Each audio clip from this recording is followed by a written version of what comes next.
Greetings and welcome to the People's Ascension for another month of One-Shots charity stream. Hello, I'm over here in this box, actually. I'm not in the GM box this time. That is our fantastic Zoe Trooper who has been with us for Season 3 of RPGs Uncovered. She will be running Monsterhearts 2 for us today, and I am very excited for that. If you caught last night's Alchemical Romance, it was a fantastic game. Very similar vibes. We're going to be taking that up to the next level because we are college freshmen now and not chaotic little high school gremlins. So, well, it's not high school hijinks anymore. It's college campus chaos and whatnot. But that's what we're going to be up to today. And of course, this is all in support of reproductive rights and abortion access as part of this charity drive that we're doing. So I would like to direct anyone before we get started to scroll on down under our stream and right underneath the About section there, you should see, of course, all of our cards with various things to talk about, the Discord, Twitter, and all that stuff. But the most important one is the first one. There's a nice blue Month of One-Shots banner there that you can click on that will take you to the donation link, and that is where you can give donations that will be set aside in a separate account, and they will be split and donated to two very important organizations right now. One being the National Abortion Federation, and the other being the Center for Reproductive Rights, both very important organizations. The National Abortion Network has two specific funds that they are working with right now. Their primary one, and they're being split 50-50, so I shouldn't say primary, but one of them, the one they usually run before all of this nonsense happened, 2-3 weeks ago at this point, their main concern has been the providers providing security and transportation and training and logistics and that sort of stuff for providers to make sure that they are safe and well staffed and know what they're doing and have appropriate places and all the supplies they need to provide these procedures and all kinds of other very important reproductive and sexual health sort of practices. So that's where some of that money goes. And then also the National Abortion Federation has another new fund that they are working with, the Dr. Morgenthaler Patient Relief Fund, that goes directly to patients. And that's not just to provide financial support for the procedures themselves, but it is to provide them with travel advisors so that they can get from point A to point B safely and discreetly, setting up family care and childcare and that sort of stuff, making sure that they have food and any other sort of necessities that they would need, getting from these deep red states to places that are safe and sane. So that's the National Abortion Federation. And of course, there is the Center for Reproductive Rights, which has been the large world-spanning organization for legal and political advocacy for reproductive rights. Previously, they've been focused all over the world in places where people don't have these rights. But, of course, we just lost some very fundamental human rights. So now they're shifting focus back to America, because they very much believe in this, and this is where they're based. If we can't practice what they go out and try to help other countries with, other peoples with, obviously this is very important to them. It's a very important cause right now, and it's very important to me. They fight mostly large-scale Congress and state-by-state political and legal advocacy and laws and counter suits and all kinds of that stuff. But they also help with legal problems for smaller, like local facilities, and sometimes, depending on the scale of things, even providing some support for individuals who might be caught in specific cases. So that is where these funds are going. Again, you can scroll down just below our stream. There is a banner and a link just beneath it that will take you to the donation page. There is a little text blurb about what this charity drive is about, if you didn't get enough of this spiel already, and links to the National Abortion Federation and the Center for Reproductive Rights if you would like to know more about their specific organizations and where the money is going to. That is my little speech on that. Please, it is very important. It is something that I hold very important to myself, something I believe that is a basic human right, human autonomy, control over your body. It's very important to me, and there's even more nuance to that that gets way more specific and way more things you can look into that are equally terrifying on a personal level and a societal level. And if we don't stand up for this, it's only going to get worse. But that's we're not here to get up on the soapbox and talk about that, though we can. We are here to provide some relief through gaming. So tonight we are going to be playing Monsterhearts 2, and you can see I've done myself up. We are going to be supernatural, paranatural, spooky college freshman students in a new college town, figuring out who we are, what we are, and how to be adults in college. I'll leave Zoe to talk more about that because she's running this game. I get to sit back and be a player. I think that just about covers everything. You can find more of what we do over in our other videos section and on YouTube. We are actually really close to getting our specific YouTube URL, youtube.com/the people's ascension. Right now it's just a bunch of numbers and letters, so if you want to see more of this content, including the previous month of one-shots and all RPGs Uncovered seasons, you can find that over on YouTube. Give us a like or subscribe or whatever the metric is over there and see if we can get a fancy URL, because that would be super helpful.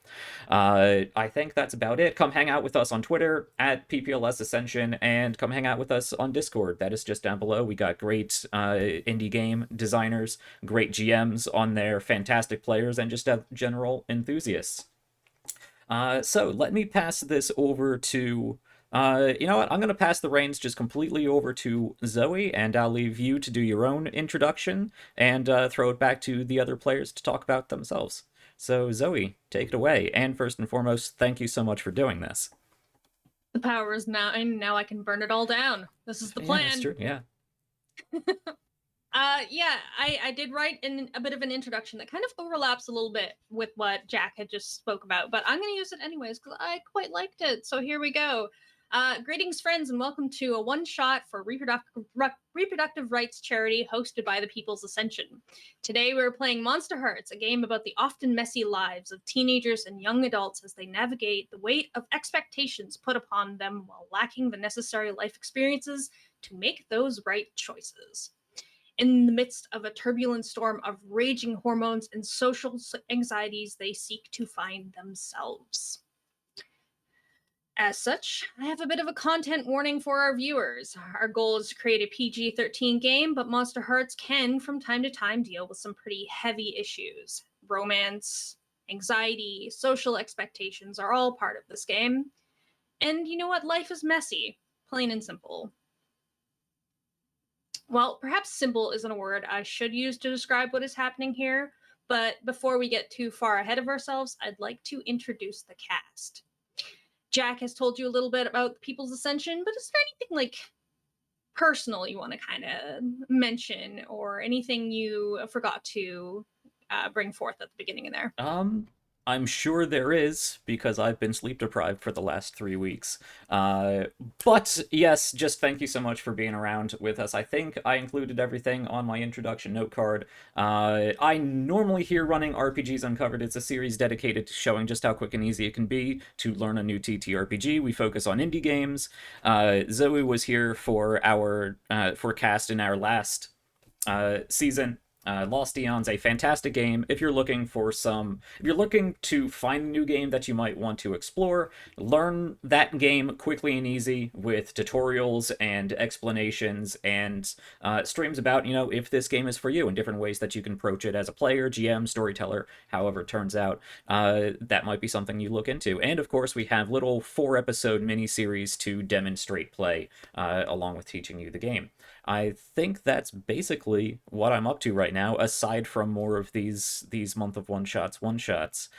We have another 2.5 weeks of games, and potentially even more planned. So if you are a game creator and want to get in on this, if you are a GM and want to get in on this, if you are a player, yeah, come swing by Discord, hit me a message on Twitter, and we'll see if we can get you involved. But for now, I'm happy just to sit back and be a player for a couple hours. Thank you, Zoe. I was typing something. I'm so sorry. A little bit of dead air there. Mm-hmm. Um, let's move on to the next person. DM Opal, where can we find you, and what are you currently working on? Well, hello everyone. I am Bethany, also DM Opal on Twitter. I am a actor, producer, and showrunner for the Component Cast. You could find us on Twitch and Twitter under the same name, where I play Anrain Ruby Sunderstar for the Elendor Chronicles, and I am currently in the process of setting us up a Cyberpunk Red campaign to be debuting in the new year. You could find me all over the place, but mostly it's probably going to be playing Dungeons and Dragons as my main line of work. I am a professional dungeon master for the Land of Dark Dreams campaign setting. If you are ever interested in seeing how it is done at the, and I say this with air quotations, professional level, you are more than welcome to send me a message and I'll see about getting you sorted. Wonderful. Okay, Haley, tell us a bit about yourself. Where can inquiring minds find you? Well, thank you very much. Yes, hi. Hey, howdy, hi. I am Haley.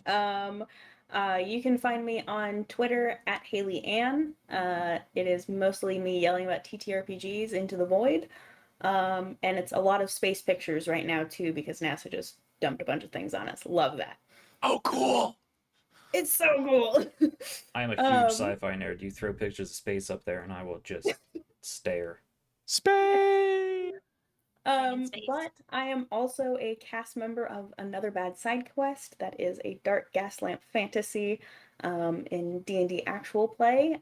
There I play the anxious but lovable gunslinger Quincy. You can find that on at another BS quest on Twitter or another bad side quest on Twitch. Yeah, love to see you there. And next we have Dee. Tell us a little bit about yourself, where people can find you, what you're up to. Hey everyone, I am primarily a writer and game designer. I'm here because I was on last week.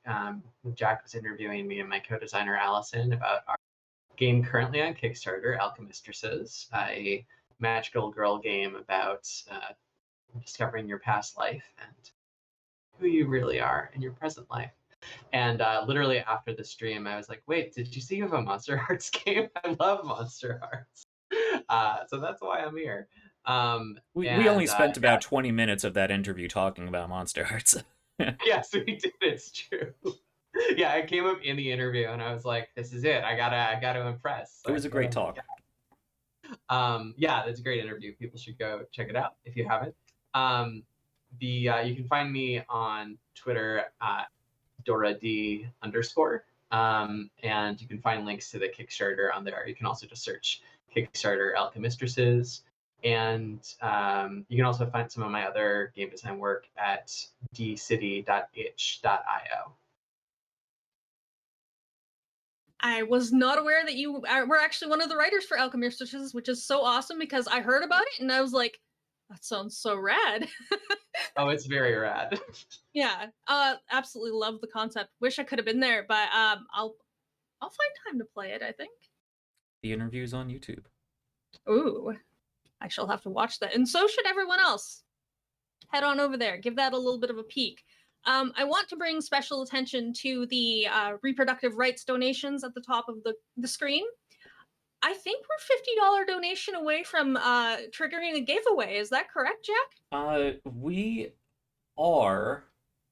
We actually did have I do want to go back and shout that out. We had a $10 donation off stream by Nano D&D. So if you are here or if you are watching later, thank you very much. But that puts us at a total of 180. So we are 70 away. We are 20 away from the next $50 mark that will unlock some important narrative boon or powerful magical item or whatever it is.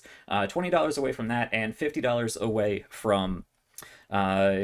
from a giveaway, or I should say $50 after that, $70 total away from a giveaway where we have all kinds of cool TTRPG and adjacent prizes. Well, that's good. I'm hoping tonight we can actually get one of those giveaways sent out. That would be absolutely amazing. Last person to introduce is myself. I'm Zoe Trooper. You can find me on Twitter as @ZoeTrooper. If I'm talking with a lisp, it's because I have fangs in my mouth. And you know what? I'm not taking them out. They're staying in there as much as I can have them in there for. So, without further ado, let's get into the story. It's a warm summer's day for this college town nestled in the east of the Rocky Mountains. The surrounding area really does have that small town vibe, but the prestige this college has gained over the years has drawn in more and more desire for commerce, additional housing, and the like. While there are still a few mom and pop businesses that exist here and there, much of it has been replaced by the box stores, the town itself losing that unique style that made it famous in the first place and slowly being replaced by the unimaginative square stores painted in slate gray. The center of this town exists a college, Hansvargen College for the Unique and the Gifted. It's not the best college in the country, but it has been gaining a certain notoriety over the years. Particularly successful young adults with a ton of opportunities seem to graduate every year. It's almost like luck. Or is it all hard work? There's a bit of mystery that enshrouds Hansvargen. The college, while seemingly open to their policies, on the surface is notorious for its secrecy. Students that leave the halls either don't care or refuse to elaborate upon the seemingly secret policies that dwell within. The students themselves give off this dispassionate and unempathetic shrug at most questions and seem to focus primarily on their studies.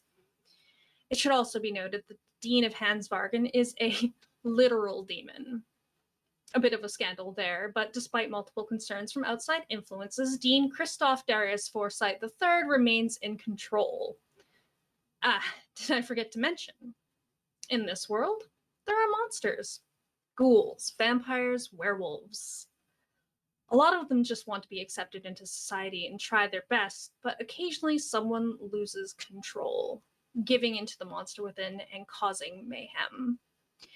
You thought college kids had it rough? Imagine dealing with that added pressure. And so we find ourselves on orientation day.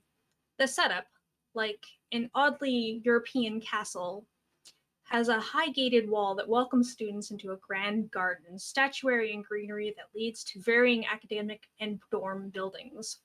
A giant banner hangs over the centermost building. Hello. Sorry about that.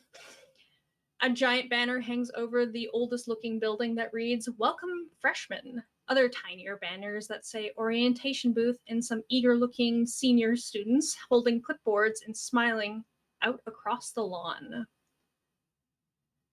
Welcome to Hansvargen College for the Unique and the Gifted. It is your first day, and nothing here is simple at all. Now, I'd like to invite the students to introduce themselves. How do you arrive at school? Are you wearing the latest trends? Are you currently breaking out? I hope you have some cover up for that.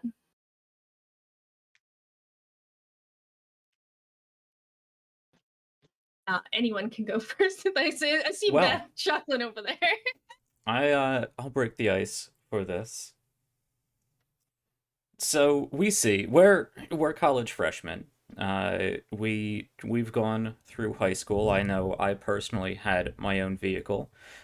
So we see Ash ride up in a motorcycle, a simple old motorcycle, something from probably 20, 30 years ago, something that's been handed down, an old Indian or something like that, painted matte black the entire way. Riding, of course, without a helmet, because why bother? We're indestructible college kids. Can't mess up that hair either, right? It's, well, Ash arrives not irresponsibly driving, not peeling into the parking lot, but casually riding in, slowing down, and parking in one of the. I assume there's motorcycle parking or the equivalent, or at least a section that has been dedicated to that so people don't irresponsibly take up full sized parking lot spaces with their motorcycle. Anyway, Ashmiel gets off, kicks down the stand, uh, takes off a leather jacket and throws it over their shoulder, and strides towards the college. Of course, this is the first day of school, so there's a slight apprehension you might be able to pick up, but Ashmiel walks with a confidence. It might be a facade, but he's straightened, head held high, walking forward, looking about, not nervously, at least outwardly, but taking in the situation, appraising the people and the places around him. Ashmiel is, of course, what would be a fairly typical looking young man, maybe a little on the shorter side. However, he is notable for his fashion statement. There is some sort of semi formal elegance to him. He wears finely pressed button down shirts of various patterns and colors. This was the best I still had after 10 years. Underneath or over top of a simple black shirt, he has a number of different necklaces of various levels of spikiness and symbologies, and dragons and crosses and various other symbols. His hair has been slicked back tight in an almost military fashion, but you can tell it's long because it's pulled back in a ponytail that has been wrapped tightly with a leather cord, keeping it straight and taut back there. He is not as well bearded as I am, as Jack is, but rather a very clean, simple sort of goatee cut that he has going on. Of course, he has his eyeliner on. A little bit more makeup than even the average goth kid would use, paying particular attention to his eyebrows, maybe the tiniest hint of mascara, and just a dab of matte black lipstick on his lips. This is a look that he's confidently worn for some time. If he was awkward with it at first, he's not showing it now. But he strides forward, his fine shirt, pressed slacks, and these very fine, probably foreign dress shoes. A little overdressed for the first day, but it's the first day, and he has to make a statement. Walks forward towards the front lawn, the campus, whatever it may be. And simply leans back on a tree, takes in the situation.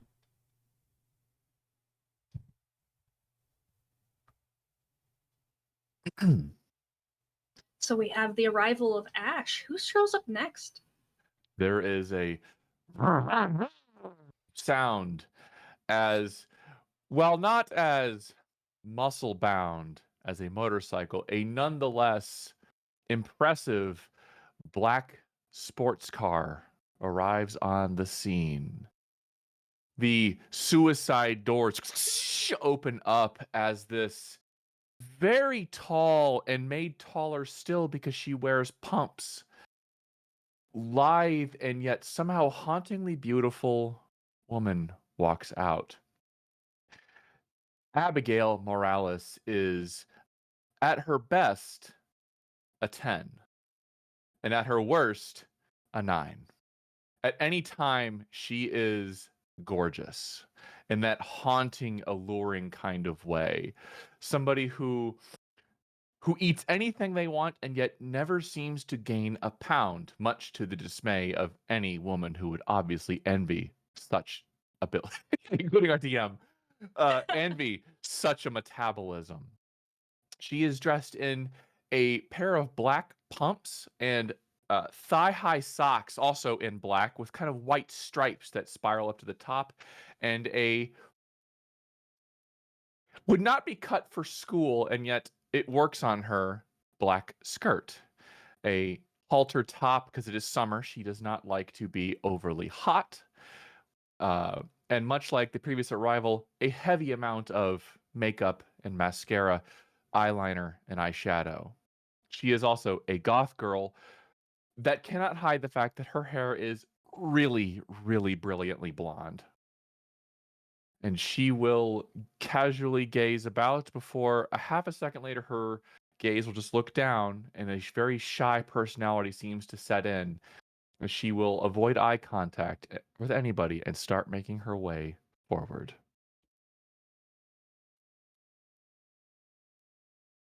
Well, we have the brooding motorcycle kid who has arrived and is currently leaning up against a tree. We have this absolutely gorgeous tall woman who has arrived in a muscle car. How does a person her age get a car so lovely? I'm not really sure. Who's next to arrive? Yeah, I guess maybe we could use a change. So a bus pulls up. The buses aren't in great repair in this town, and off of this bus steps a just like beaming young woman in a brightly colored dress, maybe like a slightly old-fashioned cut, and she's just like, oh gosh, like it's so beautiful. Like, I mean, she's been by the campus before, but like, oh my god, it's so scenic. And she's actually going to school here. This is Anne Watts, and she's just like so excited, so beside herself.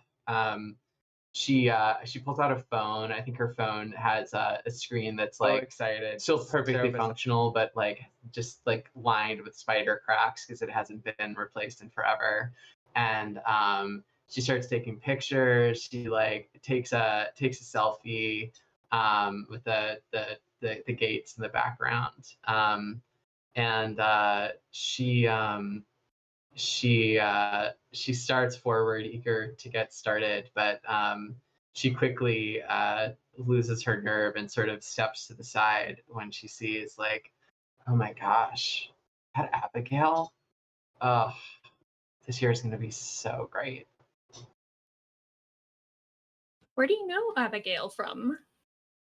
So so Anne works at a coffee shop in town, and she first met Abigail there. She came a little early. She needed to find work for the semester, um, and of course, she was like, "Wow, I bet even on a bad day, that girl's a 9." And but whatever. She was just a customer. But Anne's like a little bit of a nerd, and so she did something kind of nerdy and checked out a local theater show and who was performing there, but the vision from her coffee shop. And when she saw Abigail on stage, it was like that was it. So they've had some conversations since. She talked about seeing her at the play, and she's not sure that Abigail knows that Anne likes her, but maybe something will happen there. Unrequited love to be young. We have 3 very different styles currently gathering about the front of the college. Perhaps a 4th might join. Dee, tell us about your character. You mean Oh, I'm sorry, Haley. You're okay. Uh, I was like, process of elimination, I guess. Is probably me. Stepping off of this bus very maybe a little close behind Anne is a young woman with eyeliner sharp enough to cut a man, and just the sort of high-waisted mom jeans, an oversized t-shirt that's tucked in the front, and then also a long sleeve shirt underneath, kind of covering up as much deathly white skin as possible. She is ridiculously pale, and makes up for it with a burgundy dyed hair, and the clothes aren't so like wild colorful, but try to play off the skin tone to balance it all out, and steps out with clunky combat boots and looks around for the one person I can kind of tolerate at this point, and that is Ash. So I'm just going to take a look around, ignoring everyone else, kind of purposefully exuding an aura of please don't talk to me. Please don't. So I have a crucial question for you. Given your heritage or your unfortunate passing, do you step along the shadows, or are you strong enough to not get totally burned up by the sun? I think I avoid the sun as much as I can because I've learned that I sunburn a lot easier. But I'm not gonna get like bacon fried if I stay out too long. Leave that for the really ancient vampires. They're the ones that get bacon fried.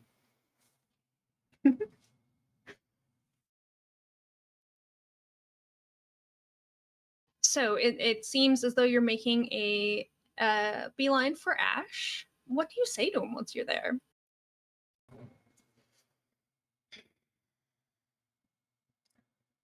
I think this might have been a mistake. What's up? I don't know, it just this isn't where I wanted to be here, and I don't know. But I guess I'm here already, so it's too late to back out, right? I suppose. Embrace the opportunities you have, or if you don't like it that much, break from it and do something else. I'm sure you could find ways to have fun. Yeah. Yeah. If this does turn And too boring, I might join you. we're gonna make this school our bitch. Well,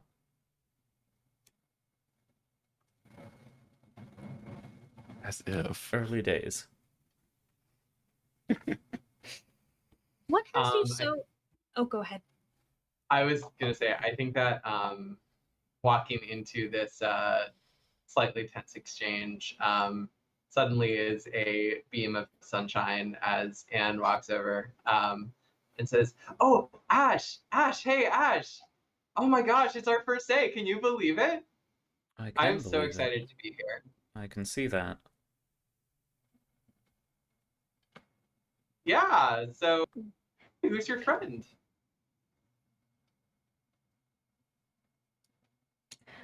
This is I'm Nivea. Nivea. May I have your name? And I'll hold out a hand. nice It's to great to meet you, meet you.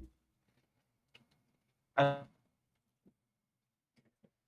I appreciate you showing me around the other day. It's very insightful.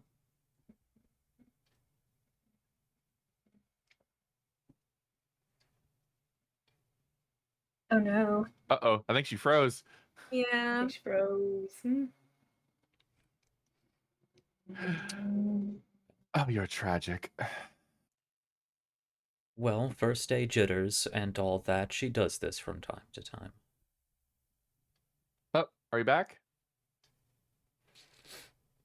Anne, are you with us? Can you hear me? Yes. Yes. Sorry, You're my back network now. went completely Oh, out for a no. second. Now it's back. Okay. Okay. Um, sorry.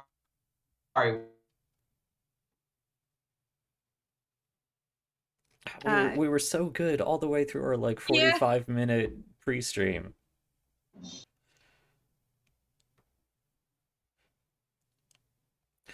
Am I Well, back now, maybe? It does sound we'll decent, see. yes. Yeah. Yeah, you're actually moving better now too. So hopefully the hiccup is gone. Gremlins.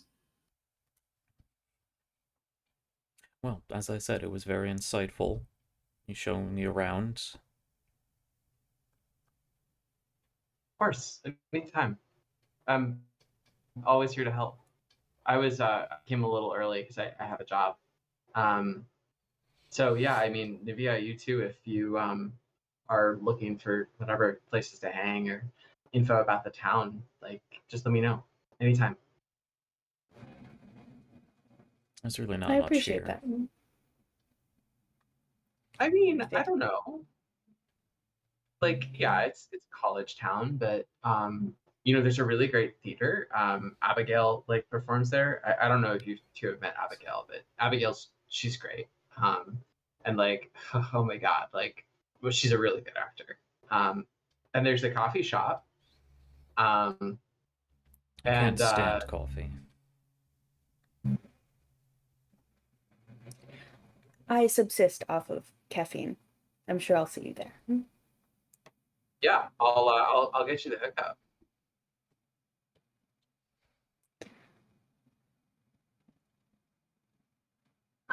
Abigail's name has been mentioned. Do you approach this conversation as if a bell is ringing? Ears burning. She will turn about at hearing her name and see the trio. Her eyes linger on Ash for just a brief moment before she'll look over at Anne and walk over. The light thunk, thunk, thunk of heavy boot. These are, those boots. First day, isn't it? It's nice to be here. Is this a speak of the devil situation? And they shall appear? Question mark. Oh, yeah, Abigail. This is Nivea. I don't know if you two have met, and this is Ash. This is my friend Abigail. We've already heard so much about you. Only the good things, I hope. I mean, there are only good things. I think that in Abigail's presence, like there's a like a noticeable change in Anne. Like her eyes are glued to Abigail, basically. Like she can't look away. Flattery will get you everything. And Really awkwardly laugh. it's nice to meet you. Is it Nivea?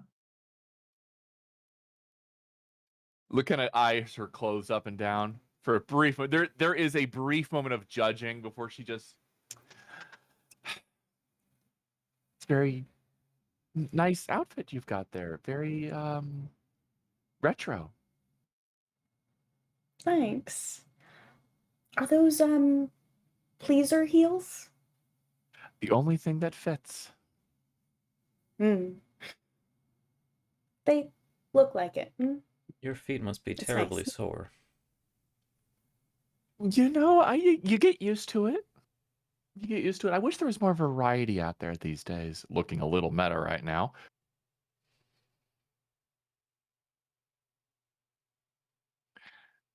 And Ash?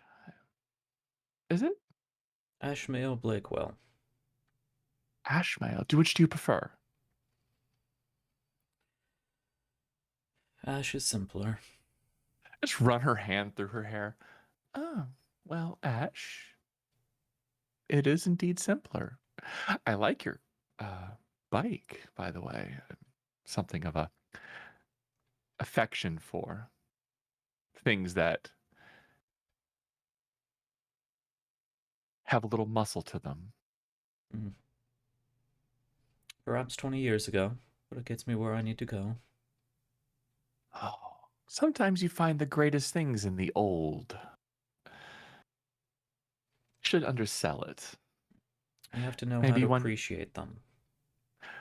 You have more nuance. Aged. Perhaps one day you'll let me get a ride on it? Perhaps. Can I look at Anne? Like, I'm assuming I noticed the change once Abigail arrived. Can I check how Anne's doing in this exchange? Yeah, I think that Anne is like projecting okayness in a way that is like a little too aggressive. Like, I think that Anne on a conscious level is like, well, of course Abigail's not flirting with Ash, but is like having to work really hard to maintain that reality. There Just is like, there's a game being played, I would imagine, between yeah. Ash and Abigail. It's always a game being played. Well, maybe high school and college was a different experience for everyone else, but I can definitely relate to the games were definitely played, especially between students. But life is drama, right? And as all Sorry. four of you are kind of gathered around, just kind of making these initial pleasantries, you were approached by two individuals. When you look at them, there's one male, one female. They look like fraternal twins. Like they are nearly identical, but obviously of different genders. One is a little shorter than the other. They are both wearing these brown, crisp dress shirts under these black vests. They have white ties as well, and black pants.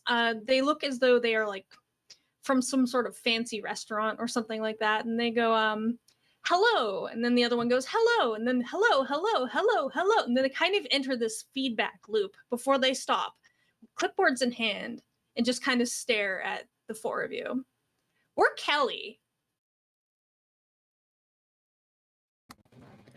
I'm sorry, we are Kelly? Yes, we're both Kelly. It's nice to meet you. Are you all new freshmen? Hi, I'm Anne. Nice to meet you, Kelly. Hello, Anne. And the woman will actually reach her hand out and kind of give it a shake in greeting. Let's see. Yeah, you seem to be on the list. Are you guys all looking for a tour today? Yeah, I mean, I definitely want a tour. Right? We're all here for the tour, aren't we? Abigail faintly mutters, I think I'm a clone now. Oh no. That was good. That was... We're not clones. I know Oh, you said that faintly. Oh. It's very faint. It's that, yeah, theater kid. Oh, then you're really beside yourself. They're both kind of laughing in this weird kind of like stereo. You're quite funny. You're quite funny. What was your name? I think one of your friends mentioned Abigail. Okay, here you are. You're on the list. Yes. Hell, welcome on your first day at Hansvarden. Thank you.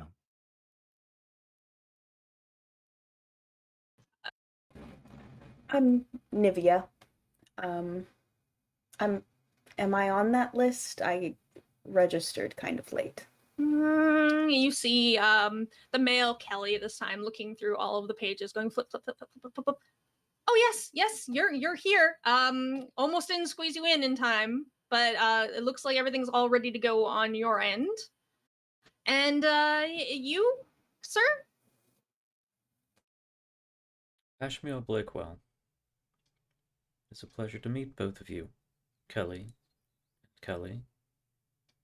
Oh, it's a pleasure to meet you as well. Wow. So what we usually do on orientation is we will take a small group, or one of us will, and lead you around campus. If that's not something you're interested in, we can kind of just give you a map. But we are happy to accompany you. Anne looks immediately to Abigail and says, yeah, what do you think? It sounds kind of fun, I think, right? I think a map will do just fine. Oh, yeah, we can just take a map, actually. Like, we like to explore.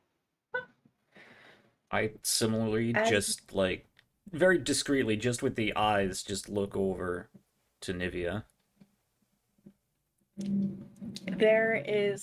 I was gonna say, as that exchange had been happening with like Anne and stuff, I would have leaned into you and gone, I don't think I can handle listening to them repeat themselves for who knows how long it would take to walk this campus. Please get us Yes, out of a this. map would do just fine. I find I learn better experientially, but I appreciate your assistance, your eagerness. Right, yes. Follow us this way. We'll lead you to the kiosk that has a couple of the school papers as well as a map of the campus. Right this way, right this way. And they kind of like gesture at the same time, leading you to this sort of bulletin board area. Once you arrive, it is as they have suggested. It has a couple of school newspapers, one of which, one moment, is called the Hansvargen Daily, and the other one is called the Head of the Gossip. However, the Head of the Gossip is currently like completely off the shelf. There's no papers there whatsoever. And beside that is the map. It's like, yeah, this will show you all of the zones of the school, and the Kellys begin to hand out the maps to each one of you. The agricultural area, as well as the library, some of the dorms. There's some fraternity houses as well. I should point out that we just got a $50 donation from Brian Grubbs. Hello, Brian. Thank you for stopping by. Thank you Nice to so have much, you here. Brian. Brian plays in my the Star Trek Europa game that I'm on every Tuesday. Thank you so much. Thanks for making it harder. Yes. Let me just confirm that is what is going on here. I believe that's a $50 donation. Yes, make it harder. Brian wants to see a little bit more difficulty, some more drama and suspense. So Zoe, throw some added complication at us, but you can feel free to hold on to that to a more opportune moment. Well, I was about to throw some complication at all of you, And but actually, since we're paused for a second here, you did say you were adding some things to our charity buys. actually, I kind of like what you have here. But All the right. idea was, yeah, no, I like the reroll for a player. That's perfect the way it is. Auto success also perfect, and make it harder. Yeah, works for me. Awesome. Yeah. Be like Brian, help out the cause, make the game more interesting, re-rolls, auto successes. You can make it harder, and with a $50 donation, that not only ticks over the party boon, so that also means it's going to be harder for us. But Zoe also add in some cool benefits, some boon for us as well, sort of party wide, if you could. And actually, I did go back and check. I miscalculated, misremembered before. I went back and checked. We have ticked over our first $250 donation amount, so we have our first giveaway. Perfect. Yes. So let me take a look at chat here. We got some few people. We got a few people in here. Let's just so I don't interrupt the narrative any more than it is, let's wait until break to do that. Stick around for break. I will have an announcement for the keyword you need to enter. We will make a drawing. I will get in contact with you just so we can get back to the game. But hang around till break. We have a giveaway coming up. Excellent. So the Kellys have given you these maps.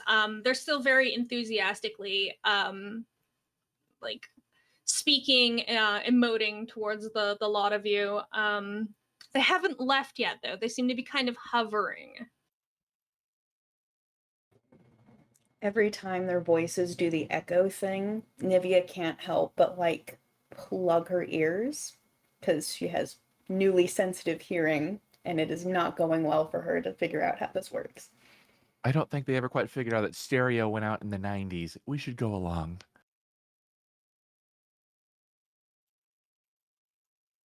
I think that like Anne's curiosity is just piqued by one thing, and she's just kind of like, "Hey, is there another place we can get a copy of this paper? The Head of the Gossip. That sounds kind of interesting." Oh, it's a lot of the dirt on other kids at the other school kids here. Particularly the seniors are getting kind of picked on right now because there's like this whole feud going on, and it sells out immediately. Well, it's free paper, but it vanishes immediately. However, there are plenty of oh goodness, why can't I remember things? There are plenty of Hansvargen dailies available for you to look at. Abigail, Oh, at the mention of the dirt on the seniors, Abigail looks a little more interested in the conversation for once, and then says, "I really like your idea, Anne. I think we should absolutely try to find a copy of that." Oh, okay. What a smart girl. Well, you may. I love Uh-huh. that. You may want to check out the printing building where the newspaper is. It should be labeled on the map. I can actually point it out for you, and she points to one of the buildings across the way, and it's like that's where you will find the Daily as well as the Head of Gossip. Is anybody else picturing the twins from The Shining? Because that's what I'm getting right now with these two. Yeah, all grown up. Is that I'll take a Hans Bargain Daily and well. Well, it was really nice to meet you, Kelly. What are your pronouns? Oh, our pronouns? Well, I am, and at this point, there's a little bit of a tremble as a bit of an earthquake goes across the campus. A lot of people just kind of like, whoa, whoa, whoa, and then just right themselves as it goes away. However, the female Kelly completely dissolves into a pile of mud and a little bit of, like, little tiny bit of blood on top. And the male Kelly just goes, oops. That happen It, often. Oh, it happens sometimes. Simulacrum. Yes. And the quake. are you okay? Oh yes. There is clearly some sort of issue right now, and at this point, the male Kelly just kind of like another wave of earthquake follows, and he just crumbles into clay and dust. Did Kelly just die? Abigail, did Kelly just die? You can't really die if you were never alive. Oh. Yikes. Oh, I'm sorry. Was that offensive? No. No, not at all. I promise I will never make such a statement again. That's an odd promise to make. Promises Actually- are important, don't you think? If you can keep them. Well, why wouldn't you Is keep there a any promise? way to tell that Abigail is Fae? That's not something that's really covered in the rules. In my version of this game, if someone did have a werewolf lineage, I would say that they could let it show forth on their skin if they so choose. Is that something that Abigail would show off, or does she try to present as human as possible? I would imagine that at a first glance, it's human, but the mannerisms and the type and the style of talking and the build, the more it becomes apparent that it would be extremely rare to find a girl as tall and as thin as this particular one. Again, she's 6'3" without the boots. Right. So she's maybe a $145, so very wiry and thin. So there you go. If you think that your character would notice Fey heritage from that description, you're free to make that. Deduce Yeah. from that what you will. All right. I'll trust your promises. Ooh. Can I trust yours? If they're properly detailed. Where She Promises doesn't are even look at Ash. She is focused on Nivea. social contracts are a very interesting thing in this day and age. I suppose they always have been. Good enough answer. And I'm gonna also grab one of the little newspapers and stick it in my back pocket for later. What nobody needs to know is that Nivea is hoping to be a part of the like newspaper staff. Ooh. Mm-hmm. Mm. This newspaper, the Daily, does seem to be a little more authentic, especially considering the other one is called the Head of the Gossip. It's quite possible that the Daily reports on more actual news. Do you thumb through it at all, either of you?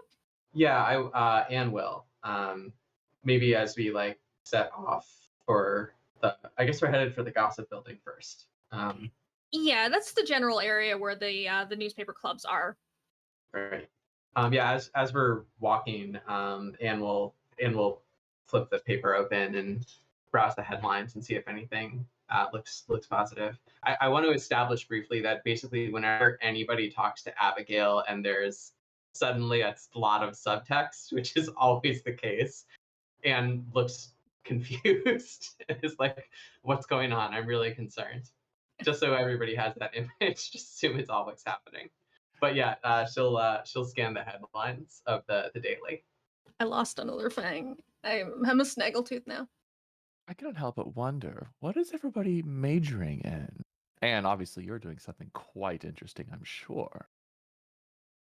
Oh, I'm undeclared. I don't know. I just wanted to. It was really important to me to get here, and I got really good grades, so I like history. I like math, but I'm not sure what I'm gonna. Yeah, I'm not really sure yet. Well, perhaps you will find something that, and she'll lean in just a little close, that really sparks your interest. Boy. I'm gonna. It's a, 4 it's a a.m. try, it's a try to turn on. Yeah, that makes sense.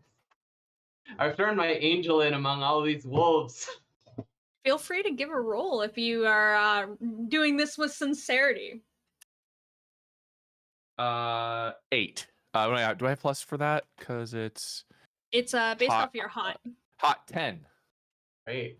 Ooh, that's a success. That's a full success without complications.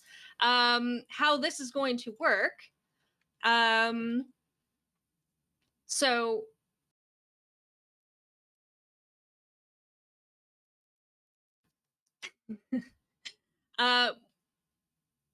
gosh, this is While always Zoe so gets her thoughts strange. together,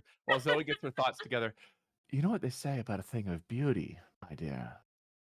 They never fade away. So how this works is Beth or Abigail, you will gain a string on Anne, which brings you up to what 6 now? 6 now, yeah. And you need to react in an appropriate way. You can either promise yourself to Abigail, or you can promise something that you think Abigail wants, or you can just get embarrassed and act awkward. Like there are things you can do beyond that, but it has to be situationally appropriate for the fact that Abigail just hit on you and rolled a 10, so a success. So I'm torn between. Yeah, I think that she has to make a promise because we just had that conversation about promises. It's too dramatically appropriate. I can tell everybody think- already instantly hates Abigail. It's just the looks. I think that yeah, I love the image of her saying this as the others look on and know the significance of what she's doing. I think what she says is she's like, oh, well, whatever I end up doing, I'll. What did you say again exactly? What was the line you leaned in? Oh, a thing of beauty will never fade away.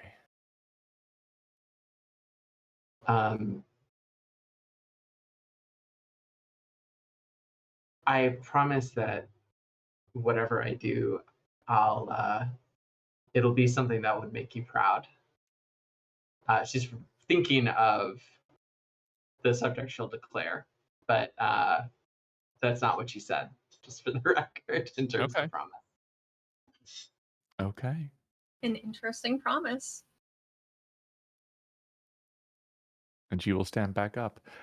And how about you, Nivea? What are you here for? I'm assuming we're all walking towards the communication, or what was it called? The It's I don't actually have a name for it, but it's the building where the newspaper club is. I assume print media would be quite important to this media, yeah. building. It's probably adjacent to the library too, like not Sure. like a stone's throw away. I'm staying in step with Ash, and so I assume you two are leading the way. I'll look up. I was taking investigative journalism when NYU still wanted me. But Oh, maybe it's time for a change. Oh? sorry. Why would NYU not want you now?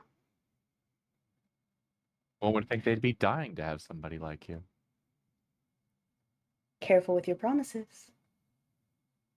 And then I'll just smile at Anne and show off the fangs. I'm a bit too much to handle now. I think that like Anne has to process this. Like I think Anne being a non-monster is maybe not super aware of like the nuances of anti-monster bias, but has a moment, as thinking this through after a moment, looks like angry, and it's like, oh my god, that's terrible. But they revoked your acceptance. How could they do that? Nivea's had like the mask of like indifference on this whole time, and like your genuine concern about this, like it shudders and just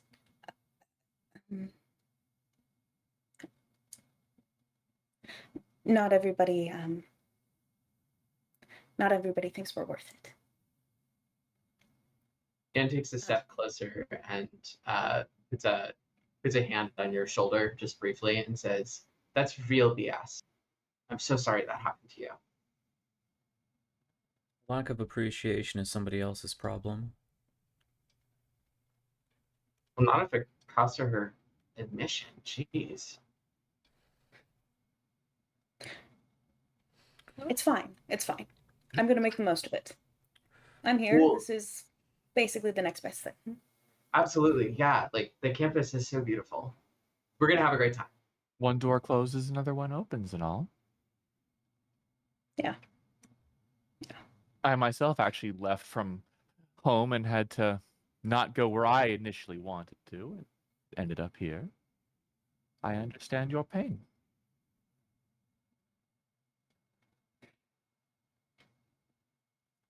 Chin will drop again, and I will just be walking slightly closer to Ash and just whoop. I also imagine that because Abigail's so tall, everybody has to do the faster paced walk to keep up with her. Yes.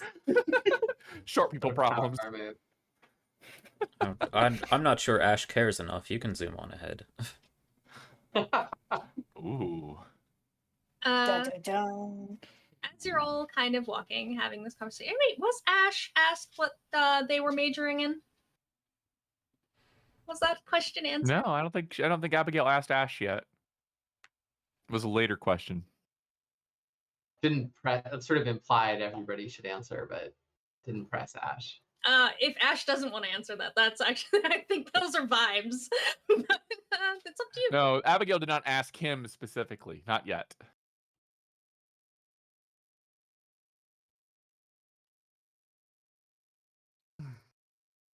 Yeah, I guess we go to the media department.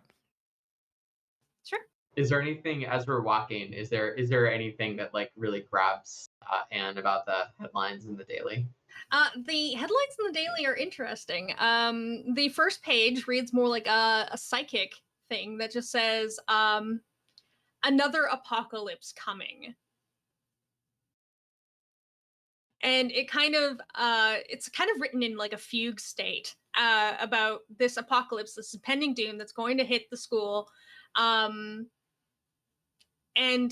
there's no real specifics, just that it's coming. And as you flip into the inside of the daily, there are other things like more normal college newspaper things that are addressing budget cuts, a party gone wrong at one of the houses, just things like that, but nothing too crazy, not like the head of the gossip would have. Is it so? This wasn't on like the evening news, right? Like I didn't like Anne didn't read in like the New York Times on her way here, like, oh right, another apocalypse coming. You did not. If there are apocalypses, ooh, 1 second. I got a beverage delivery. If on the evening news there was mention of apocalypses, you never saw it. No one else seems really all that concerned. But yeah, there's definitely at the beginning of this, right on the front page, this article about an impending doom, and it is written by Olive Damien.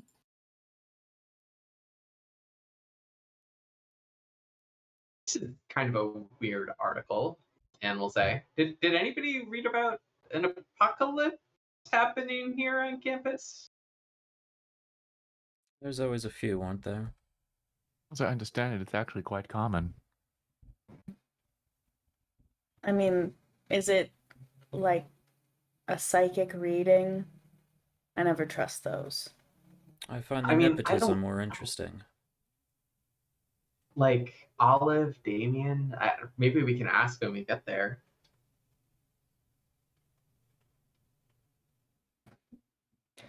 Might reconsider joining if it's just a tabloid, but I guess we'll find out. As the four of you approach closer and closer to this building, the doors for the print media building fly open, and a gaggle of cheerleaders come rushing out wearing the school colors, which are like these bold yellows and pinks, colors that should not really work together. They do not work together. That much is clear, and it's just this flurry of pom-poms and just them chanting, "Hands, barking goats! Hands, barking goats! Hands, barking goats! Hey!" And then they kind of sprint off into the courtyard, just cheering all the way. Ash, do you think that's offensive to you? Which part? Ha! Abigail will snicker a little bit. She got it. Ooh, I got the joke. proud of myself for that one. I mean, the colors are atrocious, but I'm talking more about, the goat thing. I knew I liked you for a reason. She'll just point at Nivea. I don't get A it. wink. Are you a farmer? Of sorts, you could say. That's kind of ominous. Don't be mean, Ash. Don't leave her hanging. She's not a witch. No, I don't toil in a field.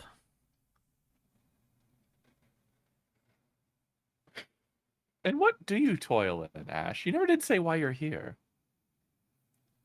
I'm here to learn, to experience, to explore. Aren't we all? Indeed, but you could say that to everybody here. I was asking for something a little more specific. Don't be coy now. I love details. Specifics come with time, after due consideration. There's a lot of departments here, a lot of individuals, and I've met 3 of you now. I'm sure there's much more to this school to explore, people to know, to talk to acquaint We also met with. Kelly. Yes, the Never did get their Kellys. pronouns. And you mean to tell me that through all that, there was nothing that drew you here? I'm exactly Nothing. where I'm supposed to be. Why? Were you placed, or what gets you out of that motorcycle in the morning?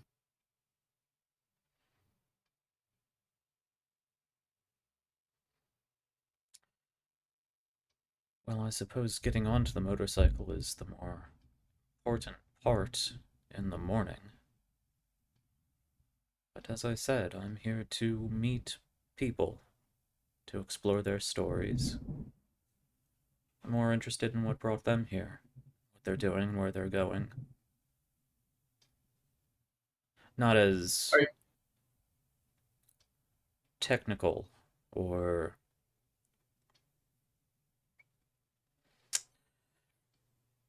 I think in I care that not you of and the I media. I think in that you and I are similar until the media point, anyway. So are Right. you a writer? I dabble. I published a poem in Lit Mag in high school, but only one time.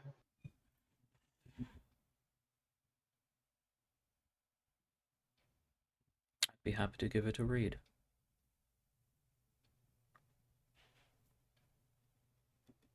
Would you like to give it a read, Abigail?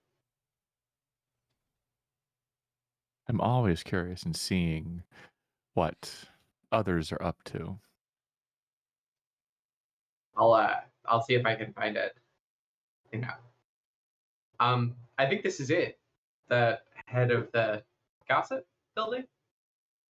Yes, actually. Once you all enter the building, after the clown car of cheerleaders burst forth from the door, there are a couple of signs that say the head of the gossip is one of the rooms, and the one straight across the street is the Harzvagen Daily. The There door wouldn't to the happen to be. pardon. Oh, there wouldn't happen to be more like stands of handouts for the gossip column, are there? The gossip column is completely sold out here as well. If you try the door, it is locked. However, the daily is open.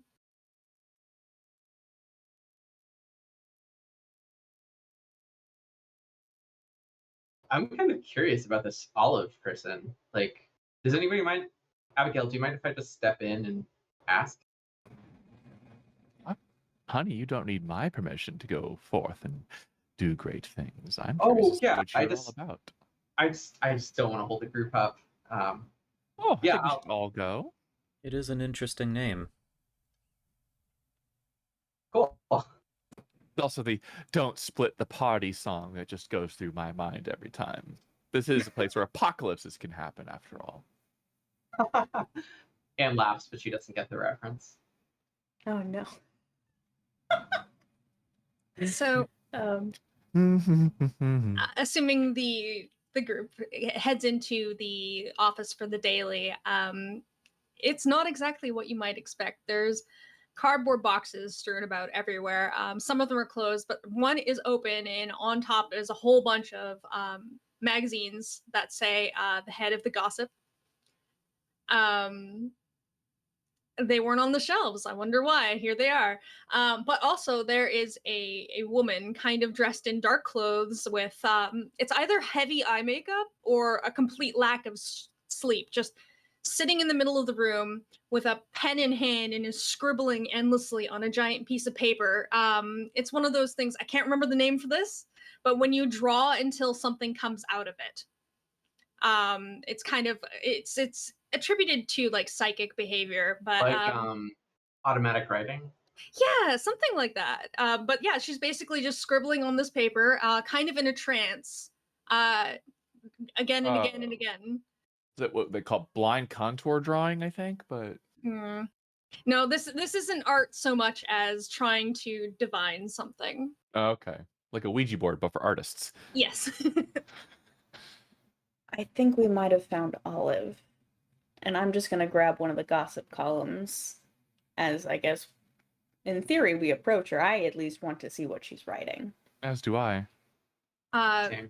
The gossip column isn't actually written by Olive.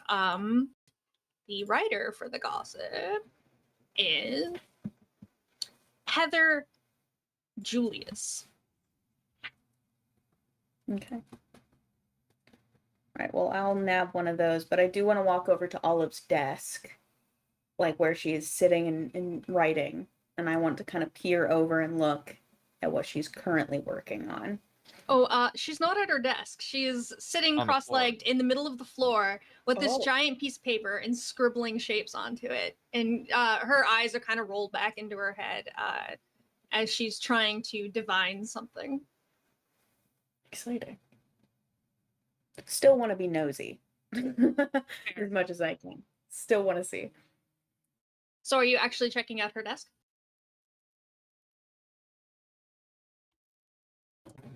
Sorry, a giant car drove past. Yes, I would love to snoop around her desk as much as I can. Oh, there's the investigative journalism. So you get a bunch of like discombobulated notes. It seems as though, as you kind of put things together, that Olive has actually predicted many paradoxes in the past with great success. She's never clear on the specifics until the last minute, or if she is clear on the specifics, it's not in any way that can help until you learn about it after the facts.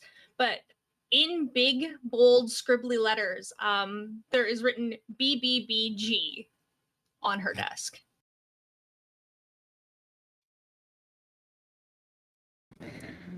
Well, that's ominous. The DM in me is going, Right? The D&D player in me is like, what?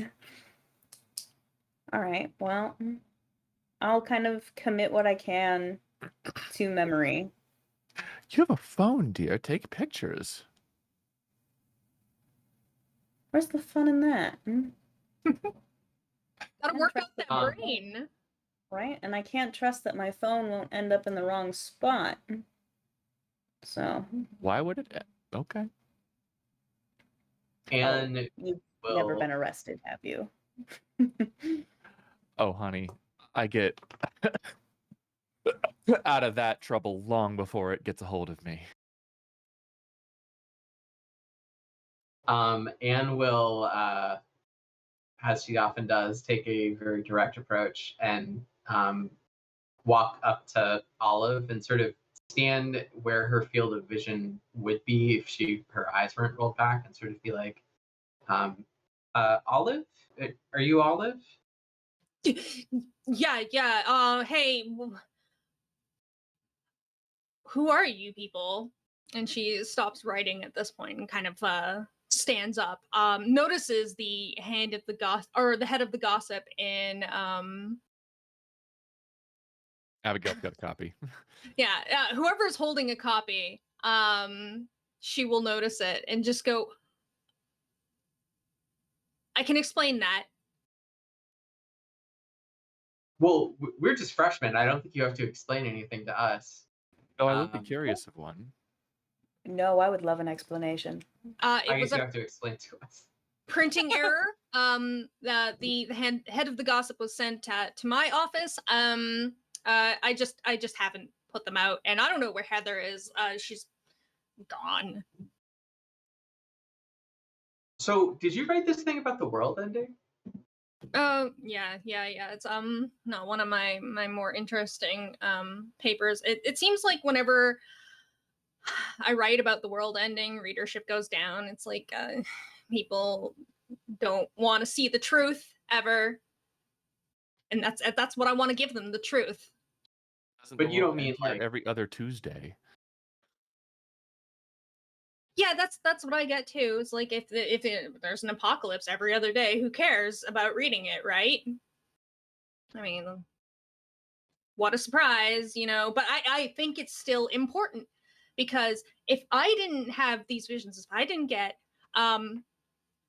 the details, the deets on these apocalypses, the secret society of apocalypse enders couldn't do their job, right? that makes sense to me. Not Sure, you very do very secret important when you work. put it like that.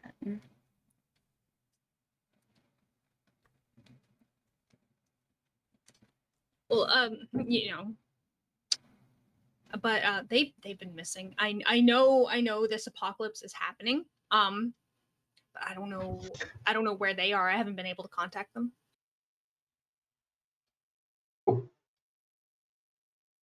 Sorry, maybe everybody else knows more about this than I do. That's bad, right? Yeah. That sounds really bad. I mean, the secret society of apocalypse enders are generally the people you call for this kind of thing whenever an apocalypse shows up. Do I know anybody on that society? For funsies, I'm gonna say maybe like.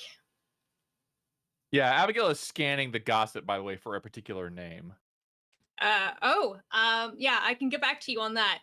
But maybe some like distant relative was actually on the apocalypse enders Okay. at one point.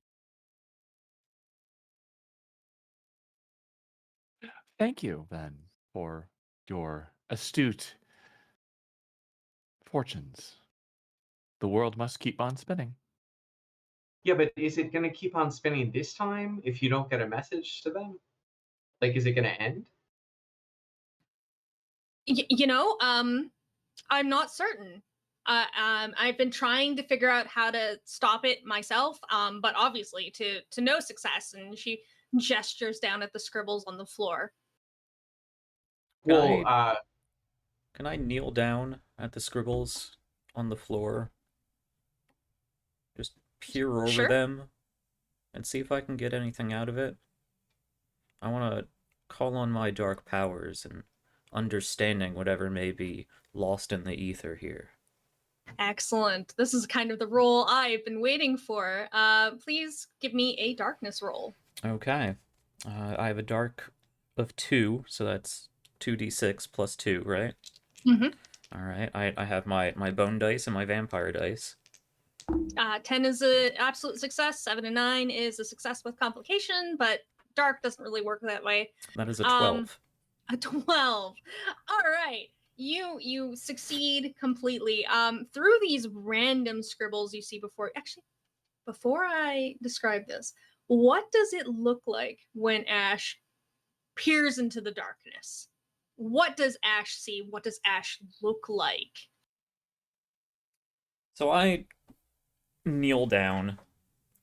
One knee on the ground, one hand up on the other knee, and I sort of look up to Olive, still explaining these various things, and look back down at this scribbled mass. And I think from at least their perspective, everything goes sort of tunnel vision. Everything, darkness creeps in from the side, everything pulls back and narrows down into this.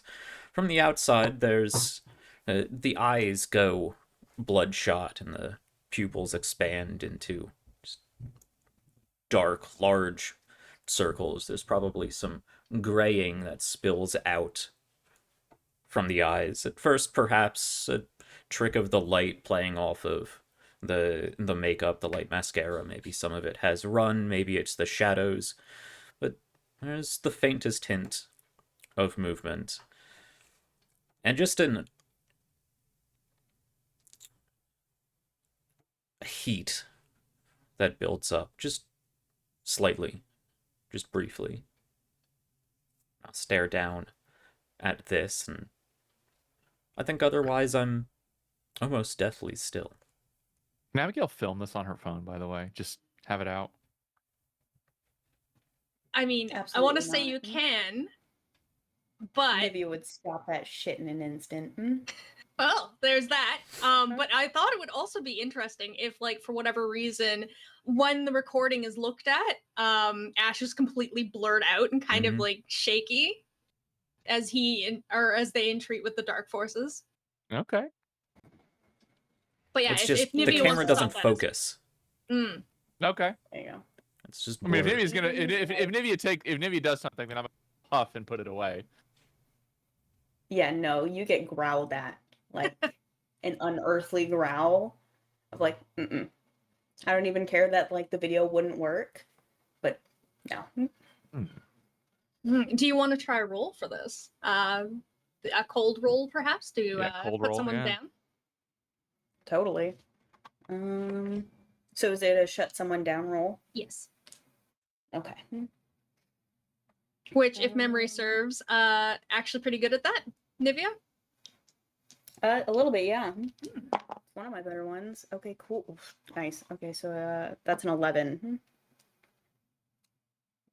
All right. You are all rolling so very well. So you get to choose a couple of things. You can lose a string that Abigail might have on you. I'm not sure if Abigail has any strings. I don't think so. She has one on me though. Okay. You can now, if there are no strings to lose, you can gain one. You can give them a condition or her a condition. Conditions are kind of like labels, like nerd or jock. Or you can take one forward roll. So I would give you a +1 to your next cold roll if you wanted to use it. Okay. And then I also have a special ability called Cold as Ice. So when I roll a 7 or above, I get to take 2 of those options. Oh, It's like a curse happening. Ooh. That is cold as ice. It is. I would like. I think I'm going to take a string on you. And then I think I'll also take one forward. All right. Because I don't know if there's like a condition that I would want to give anyways. I just want it to be a one and done situation here. All right. So Oh. Abigail's eyes narrow and there is a little flicker of something behind it. Something that just promises justice will be mine. getting a little tense in this group of freshmen. You gotta love it. Back to the divination, the Ash looking into these scribbles with the powers entreated to him by the darkness within, the darkness without, whatever you want to call it. The lines begin to make sense, and what may not have made sense to Olive, it kind of begins to sing to you. They're dancing together. All these little lines are kind of waving and interacting, and as your gaze focus, it's like one of those seeing eye images where you have to see the picture within, and you just see rhythm.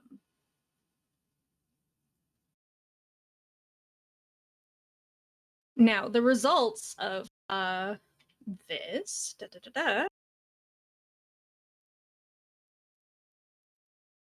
I think you just get a forward. Yeah, so you will get a forward on your next dark roll.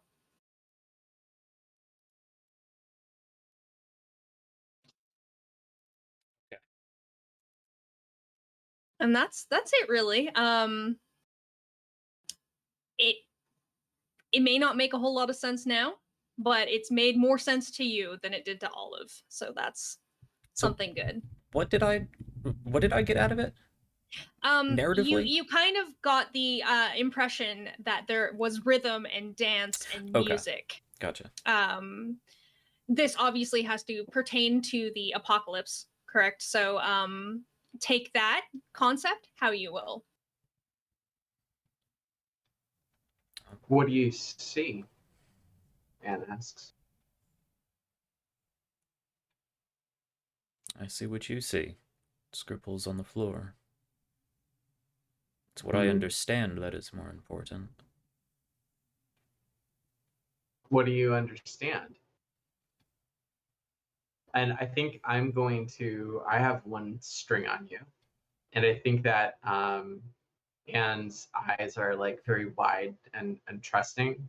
And I'm going to tempt you to tell us everything that you perceived, which will spend my string.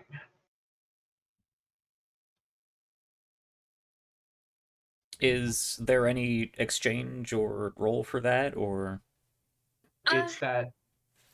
Go ahead. There's no real role for this. Actually, there might be. Can you answer this better than I can? I seem to remember think that my memory is that there's not a role, but I have spent my string, so it's gone.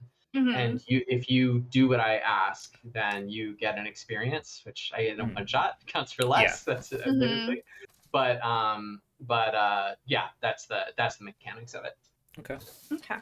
Well, And I was going to the say something anyway, and you can determine whether it's vague or helpful enough to warrant that. Um, yes, the Song of the Worlds, the rhythm of us moving around. As I said, the big picture is much easier to understand when you learn the individual. Rhythm and movement does not happen without many component parts. I think Spoken one. like a true musician. I detest the sounds. They're often discordant. But one such story I'm eager to hear is that of our diviner here, our writer, Olive Damien, was it not? Yeah.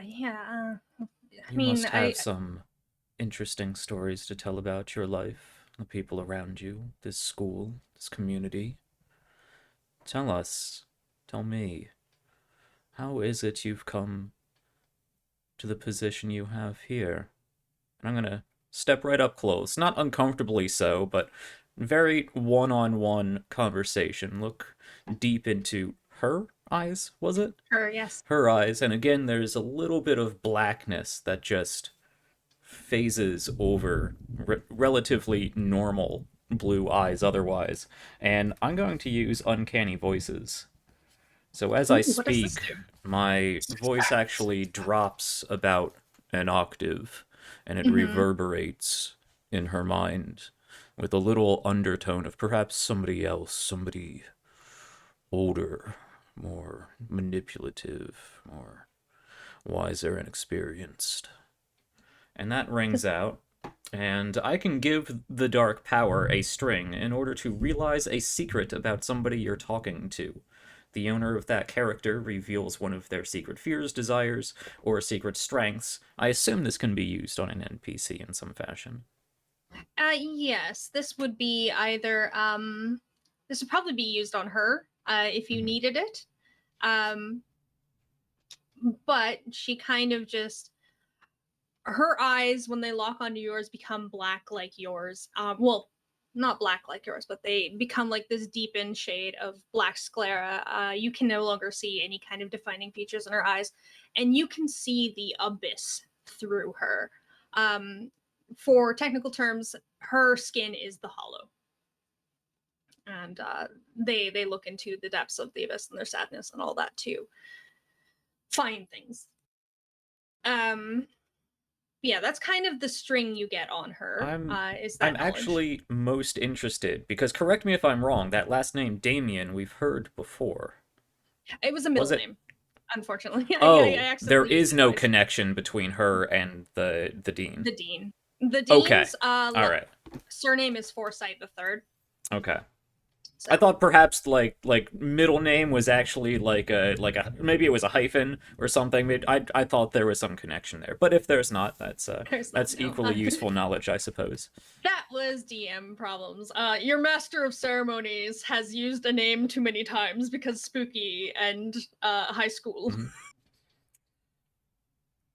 But yes, you do gain a string on her, which can be used maybe later. You could get her to continue to divine, to look at later if you wish. Anything really.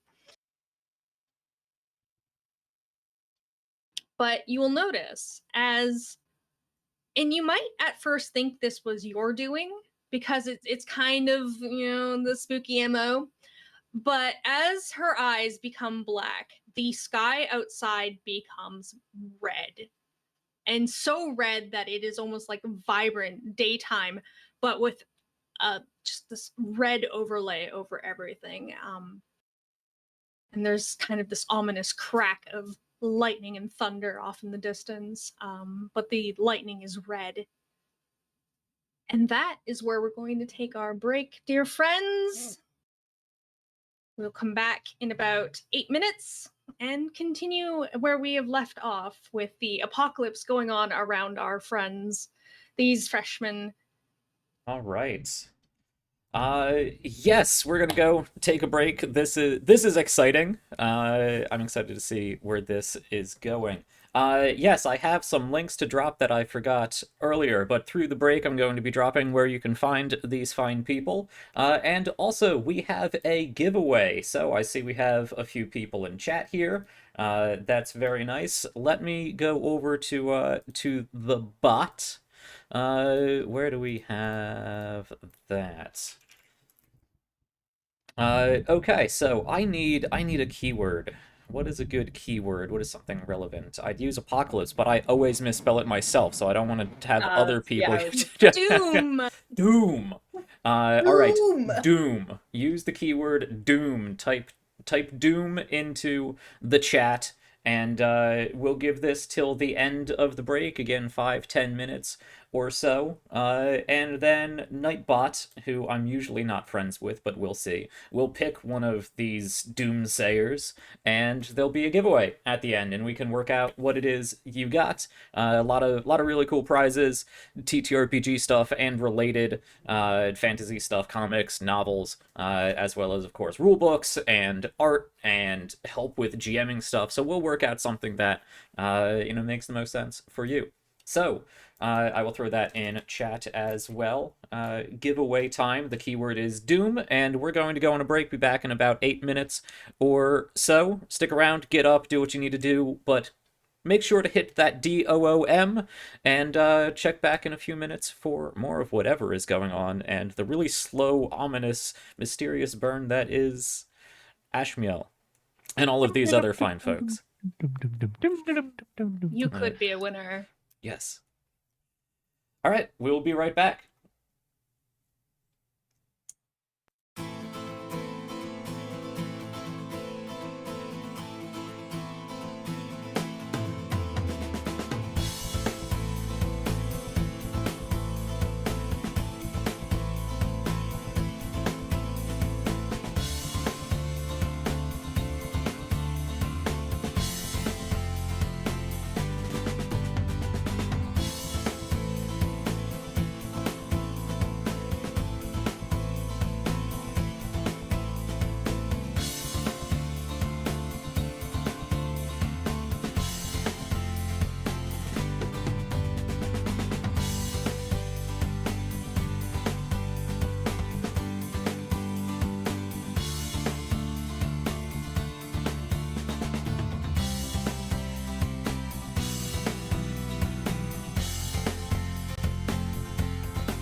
Hello, and welcome back for some more Monsterhearts. We are back from our break. We're going to get going on the game shortly. But we just hit, thanks to Brian earlier, and so many other great donators throughout the last week and a half or so, we just hit our first $250 milestone for our donation. That means a giveaway. And for the giveaway to work, we need some people in chat typing in the keyword. I see we got a few more people, but just because we're not at the viewership, the engagement, the doomsayer numbers that I was hoping for, we're gonna let this ride throughout the stream just to see if we can pick more people up. So go tell people about the show. I'm most interested in just raising money for these important causes. So tell people to hop in, hit some donations if they can, type some doom, keep it up in the background, lurk if they want. But I'd love it if more people jump into this show. I'd love it if people enjoyed the show, because I think they're fun. I think these people are great. We're telling a great story. But most importantly, the donations and raising awareness and raising money for reproductive rights and abortion access. So we're gonna let the doom counter ride throughout the rest of the stream. But I will make a note to do that drawing later, and we'll see who wins. A lot of great TTRPG and adjacent prizes. With that, just another reminder, you can affect the game with your donations. You can buy rerolls for players for just $5. That's a little $5 donation, goes a long way, and it affects the game, gives us the chance to turn a partial success into an epic failure, or, I mean, I suppose most people prefer a complete success. That's less fun. Or you can give us auto successes, make it harder. We still have some more cool things coming, both boons and make it harder for the game. So let's get back into that, Zoe, shall we? All right, when we last left our freshman first day of college, there is an apocalypse going on. We've sort of divined parts of the apocalypse, a very important clue, which is dance and rhythm. Not sure what to do with it yet, but the mysteries of darkness can be difficult to decipher at first glance. And as we kind of step away from this, Ash makes this power play over Olivia, who is the writer for the Harzvagen I was really Daily. sure I was onto something. And the sky has went blood red. Everything outside is completely tinted. There's the sound of thunder and lightning. The bright flashes of red light dance across the sky, and then raindrops. You watch the window of the newspaper club room kind of get that little bit of rain splattered upon it, and then see that there is just blood dripping down the panes. The apocalypse is seemingly in full swing now, as the skies have opened up and begun to rain blood. Is it Tuesday already? It's Tuesday already. I think that Anne Anne goes right up to the window to look out, and I think it takes her a long moment to realize that this is blood. And when she does, she's not the hard one of the group. She is gonna freak out a little bit, and she actually goes not to Abigail, but I think just by chance, Nivea is closer, and she's gonna sort of step behind Nivea for protection. Ooh. And oh yeah, don't Ooh. worry, The baby. drama. Ooh. I'm gonna invoke one of my favorite Monsterhearts options, which is that I'm going to do a completely unconscious turn someone on roll against Nivea. So there's to be clear, there is no design here, right? Like, this is not a plan. There's no, like, I have no interest in seducing Nivea, even though I think she's super cute because I'm so into Abigail. But this is just like Anne being appealing. Like, she's sort of eager, she's adventurous, she went out, and then she got kind of scared, and she's looking to somebody stronger for protection. So in that same instance, you are going to break one of your fairy contract promises? Something to make you proud. Great. Yeah. Yeah, I buy it. That's fine. I'll take the hit. Again, not something Anne's thinking about Oh at yeah, all. sure. But totally. All right, so I'll roll my hots. Yeah, feel free to give me a roll. I take another string on her. That is an 8. An 8, so that is a partial success.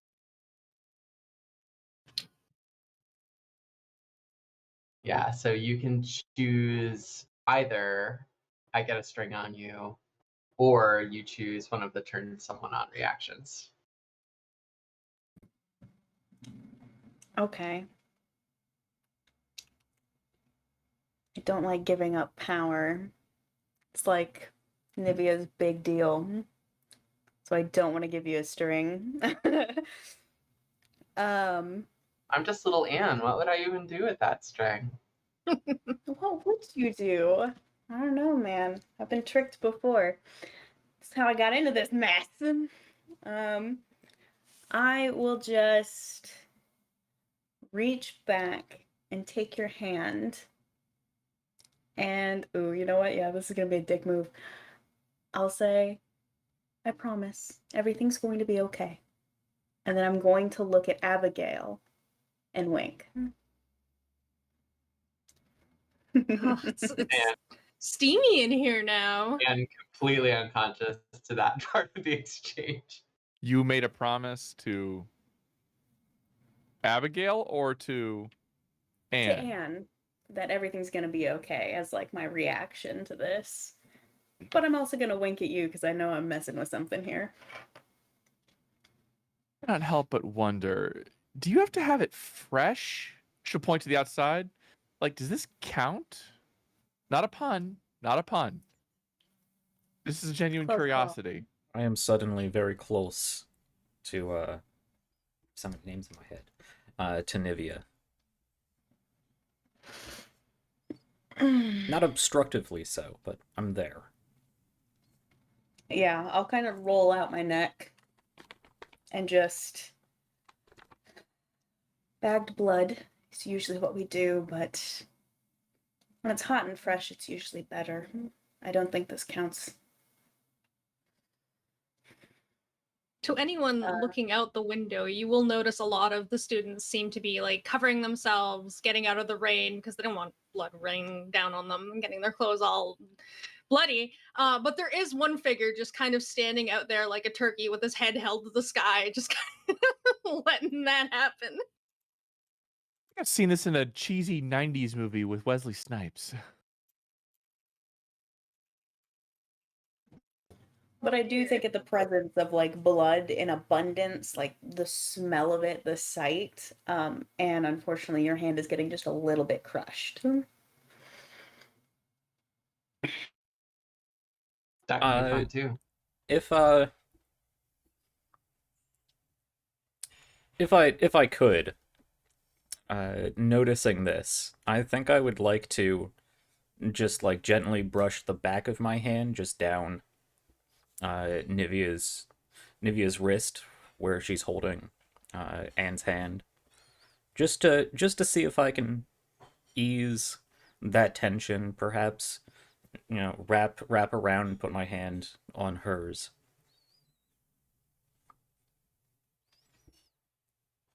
Out of mild curiosity, seeing Nivea and Anne, would I have to roll to keep my cool?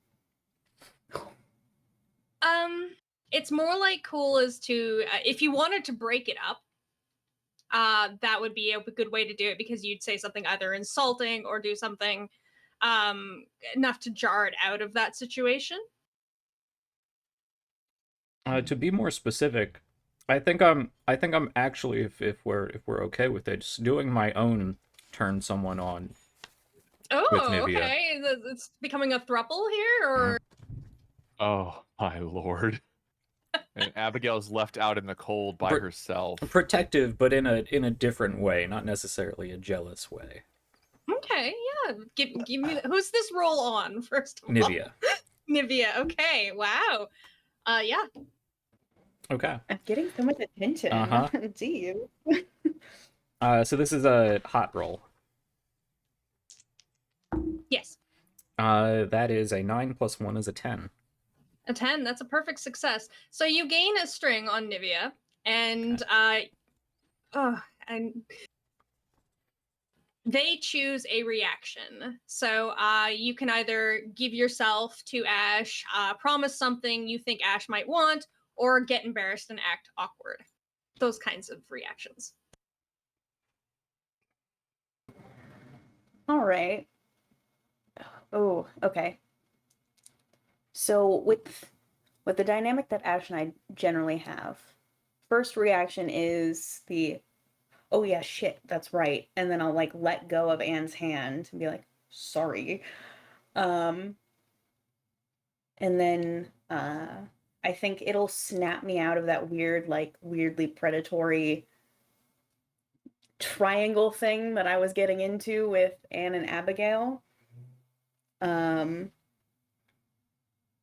I think I get embarrassed. That was out of character. That was not how I like to do things. And so I'll just turn away. Just shake it off. Olive, who? Oh, go ahead. So I move my hand down yours and move not in that gesture of we could hold hands, maybe. Is that what we're doing right now? And instead you turn away. Yes. Love it. I panic. Get shut down. Oh. No. Bring my hand back to I my don't want side to sit and down. I'm just awkward and I panicked. Cool. Love me an awkward vampire. At this point, Olive's eyes have returned back to normal, and she just kind of looks at all of you, looks outside, and goes, I don't know what this is. Freshmen are weird, but I can't figure out how to stop this apocalypse. I'm leaving. I'm getting out of here. I am packing my things, and she starts like shoving pieces of loose leaf paper into a bag, crumpling them in the process. And I'm gonna go home. In the rain. I don't want to be here for when the apocalypse strikes. Where would you rather be? Is there Well, anywhere that's safe? in my bed eating ice cream. Oh, I honey. suppose that's one way to go. I've been reminded of the goal, and I will turn to Olive, and I'm going to reach out and just lay a hand on her shoulder, kind of gently brushing my thumb past her cheek to move hair, and I'll say, no, no, no. You want to stay here and continue divining, don't you? You want to figure it out. And I would like to try to hypnotize. Okay. What kind of roll do you make for that? I make roll plus hot. Which is +2. Oh man, that's 2 5s, so that's a 10. Not a 10 plus 2, 12 math. You're all so good at these rolls. I loaded dice. Yeah. This is all gonna like break later. Like later, I'm gonna be getting snake eyes. It'll be fine. You just have to pick the right dice. That was a nice dice. Thematically appropriate. So Olive, what is this hypnotism? What does it do to someone who has been hit with it? Do they become in a zombie-like state, or are they just kind of like think you're the greatest thing and need to do as you command? The way it's worded is that when I get a 10 plus, they do exactly what I want, and they have no idea anything is wrong. So I think the way Nivea's hypnotism works is sort of just they fall blank for a second and like their brain resets and they go, no, that's exactly what I want. And she'll kind of just follow the command I've given her as if it was always something that she wanted to do. Okay. So it is as described then. You all see Olive's expression kind of go blank, clueless for a moment, and she's like, right, I was gonna solve this apocalypse. That's what I was gonna do. And she sits down on the ground again and starts, scribbling, and gradually her eyes roll back into her head. She's not going to come up with anything immediately because her divination does take a little while, but yes, she'll be here working hard at this. I'll turn to the others. Such a good girl. All right, where to next? Abigail's eyes have not left Nivea this entire time, by the way. There is a feralness to it right now. Abigail's like, I'm the one who says good girl. You've taken something from her. Oh, sorry, did you say that in character? No, that was Beth. So Anne will sort of like cruise director a little bit and be like, so, I know that this is just orientation, but should we do something about the world ending? Well, we all have our roles to play. Has to do with motion. Perhaps there's a dance we can attend. I'll That makes again sense. give Nivea a little side eye. I'll just smile like everything's fine. Everything's not fine, but we're gonna pretend it is. Please play along. Take a dance. She'll move closer to Ash. Sounds fantastic. I am jealous and do that. Oh, right in front of you, yeah. Yeah. And I happen to be a outstanding dancer. Really? And she's gonna try to turn him on. In those boots. Oh, honey. Can I turn her down? Depends on the role. Yeah, it depends Yeah, on the role. I think these are two different activities. I don't know how they intersect. I don't know either. I mean, so I think that I think that like basically the turn on happens next, and that might sort of dictate what that'll give us information. So I need to get the main Good rolls. because I remember Where there does it being work? something about this. I loved that because Jack jumped on the thing that I was going to say to shut you down. And perfect. I was like, she's jumping on my man. He's not even my man, but I'm gonna. That was wild. That was amazing. I don't see how if there's contested roles. I recall reading something that said you can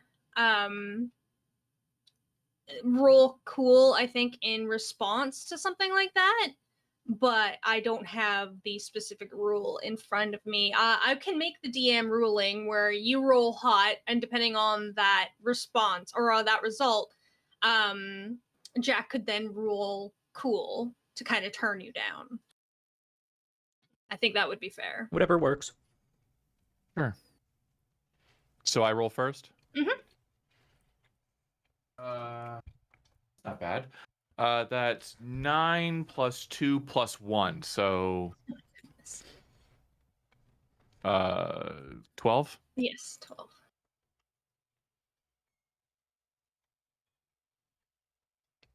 And as she says this, there's this almost like her skin kind of goes negative for a moment, and you get that Lord of the Rings Galadriel One Ring moment of her, where she'll just smile.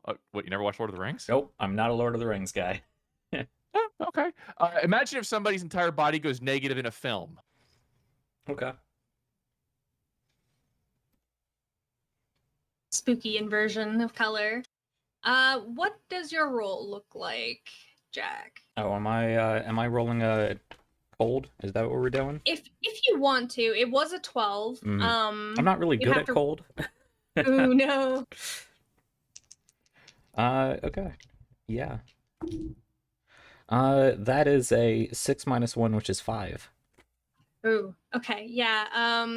I will say in that case, the hot roll is a success. Abigail does gain a string on you, and you get to kind of react in a way you think is appropriate. Get embarrassed and act awkward. Promise something you think that Abigail would want, or give yourself to Abigail. Okay. Oh, what would be fun? A dance. Oh, what would be fun? Yeah. Yeah. Could you promise me a dance? I promise if you put on something more practical, that we could dance for a bit. Oh. What's wrong? Yikes. Don't like hugging my boobs.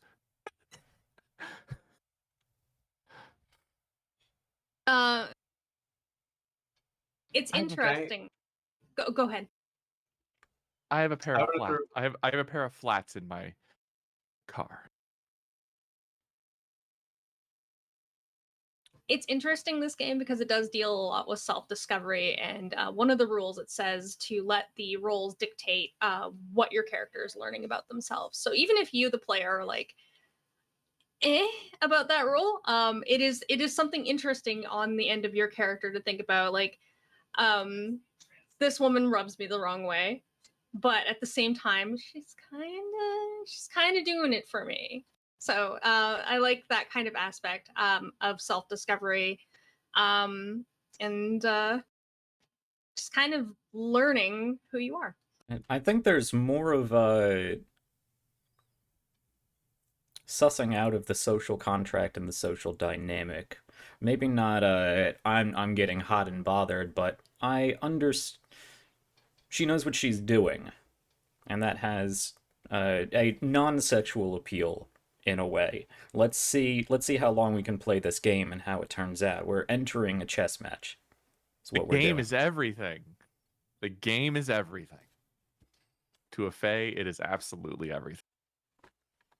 On that I- note, I think that watching all of this, there's one person in this room who none of this is a game to, and I think that Anne, watching this exchange, is just quiet while it's happening, and maybe takes a few steps back, and I think says quietly to Nivea, in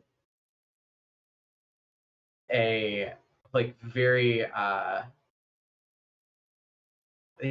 like very poorly concealed, like, I'm deeply upset tone. I'm gonna go see if there's like a poster or something about a dance, and she like vamooses out of the room. Can I, Just gonna out run. of my curiosity, as she runs out of the room, is there a way I can spend a string to make her trip? I think does your fave move let you do that? It's an act of vengeance, yeah. I don't know if I can actively if I have to actually trip her, or is it just circumstances? You could, I could see using the string to distract and causing, like, hey, look at me. And that's when Anne kind of like bumps into a wall or something. Sure. They fuck up something simple at a crucial moment, suffering 1 harm if appropriate, and add 2 to your roll at an act of vengeance. Okay. So yeah, I think that because of the fave move, it's actually like usually like a string is just a social interaction, but I think Okay, that yeah, then never mind then. Yeah, no. What I mean is that I actually think that move might change it, right? Like it might be that fucking up might sort of transcend that. I don't know what in you your think, Joey. in your fluster, Abigail will look dead in the eye as you start walking away, and I guess yeah Yeah. wall. Yeah, that's fine. And so if it's okay, that's great. I'll take my harm. Oh, you're tragic. And I will now I'm going to use the run away move. Yeah, so long as the both of you are okay with what's happening, I am okay with facilitating it. So let's hear about this runaway move. So this is just one of the basic moves. Yeah, so before I was just running and nobody was really trying to stop me, so I was like, I'm just leaving. But when you run away, roll with volatile, which I will do. My volatile is 1, because I'm so not dark.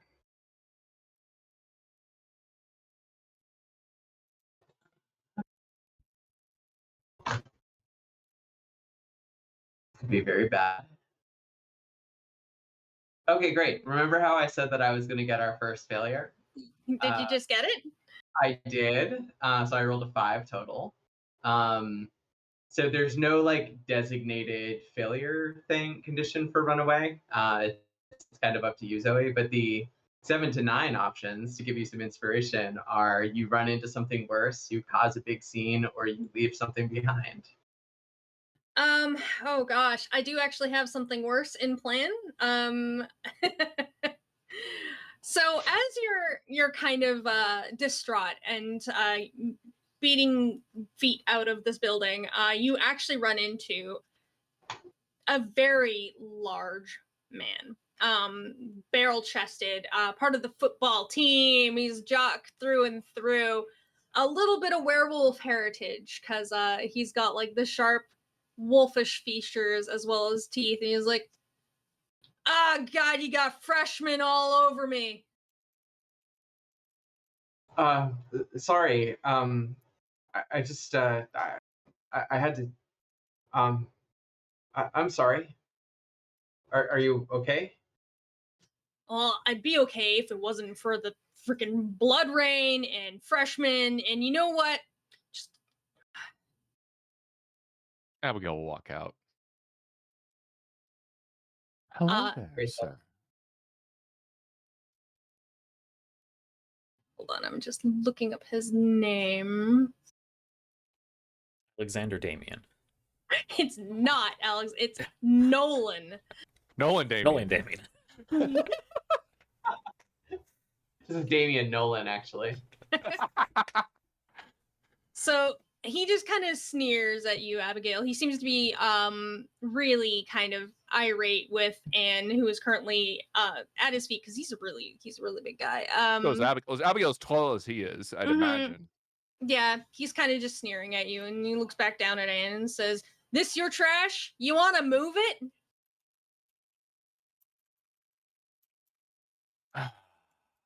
Abigail just lay a hand on Anne's shoulder. I'm certain you didn't mean to be like that. Perhaps it was a slip of the tongue. It's okay, Abigail. No. I would like to hear an apology from this. She'll eye him up and down. Specimen. He just kind of flexes an arm at you, and he says, "We at the Beta Sigma Epsilon Tau don't apologize for nothing at all." Nothing, even despite that your title starts with being a beta? Shut up.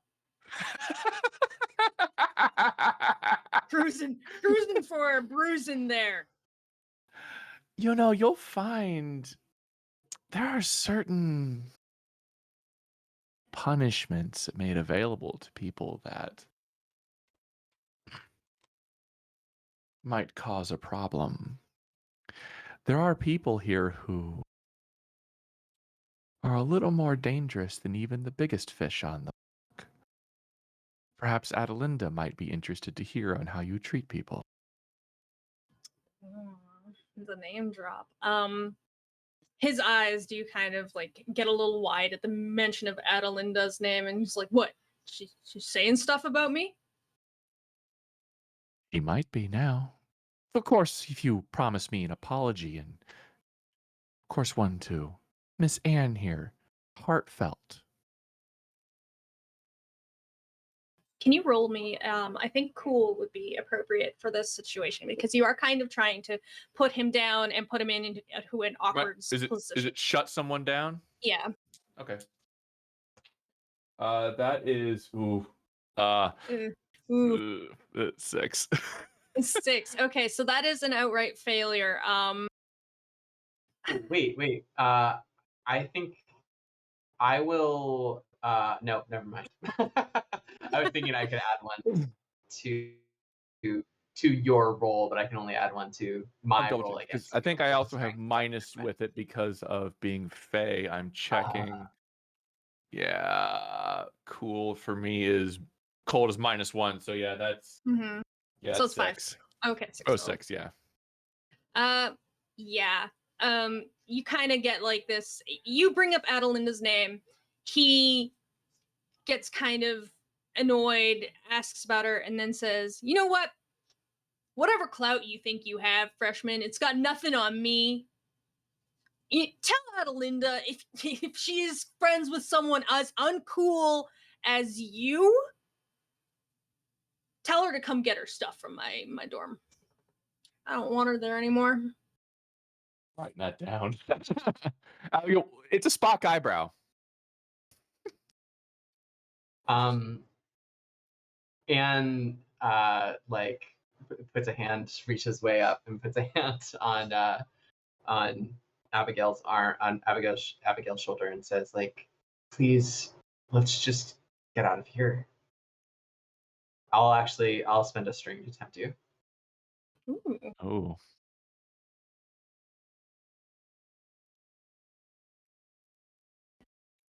So, when that string is spent, you can go along with that. It's Yeah.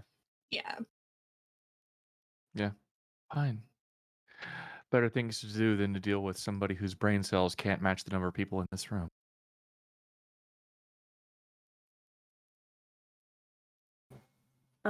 While this exchange is happening out there, I think once the other two have left the room and obviously Olive's like out for a walk mentally.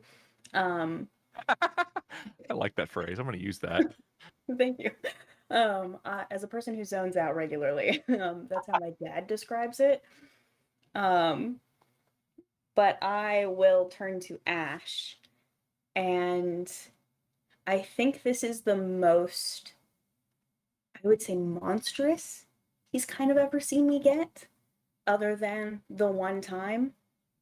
And like fangs are fully descended, and I'm looking up at you like up, and I'll say, I don't know about you, but I was just fucking around. And I don't like this possessive side that you're bringing out in me. You better knock it the fuck off. Deal? I certainly would not want to impose on you in any way. I apologize if I offended. Just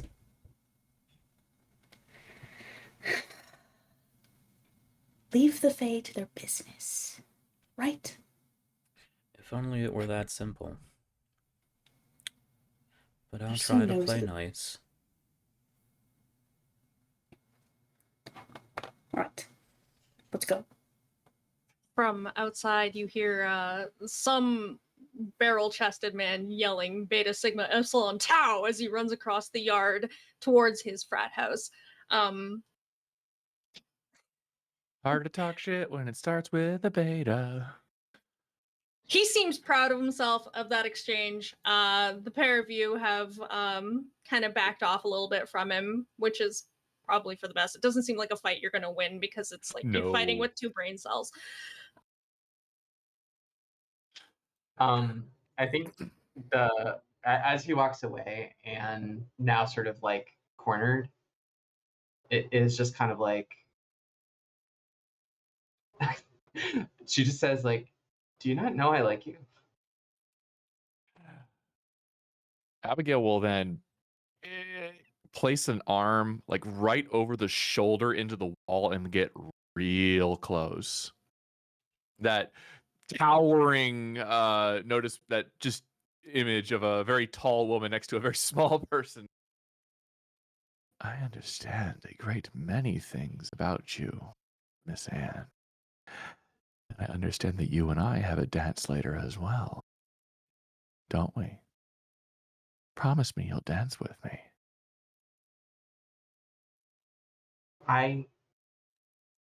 She's like clearly flustered, but she's sort of like, I think her hands are clenched. She's trying to keep it together.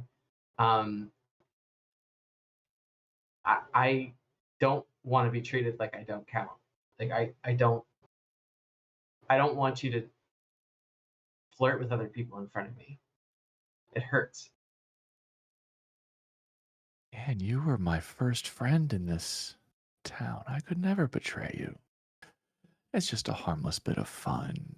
There's always a game between people who think they're better than me, and I just hate it when I can't shut them down. That thing with Ash and Nivea, don't take it to heart. You're the one that matters to me.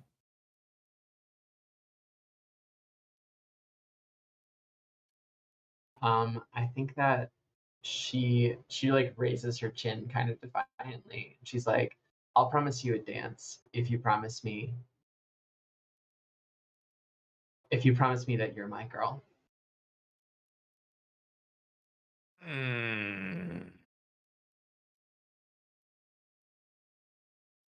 It's interesting seeing like the pair manipulate each other.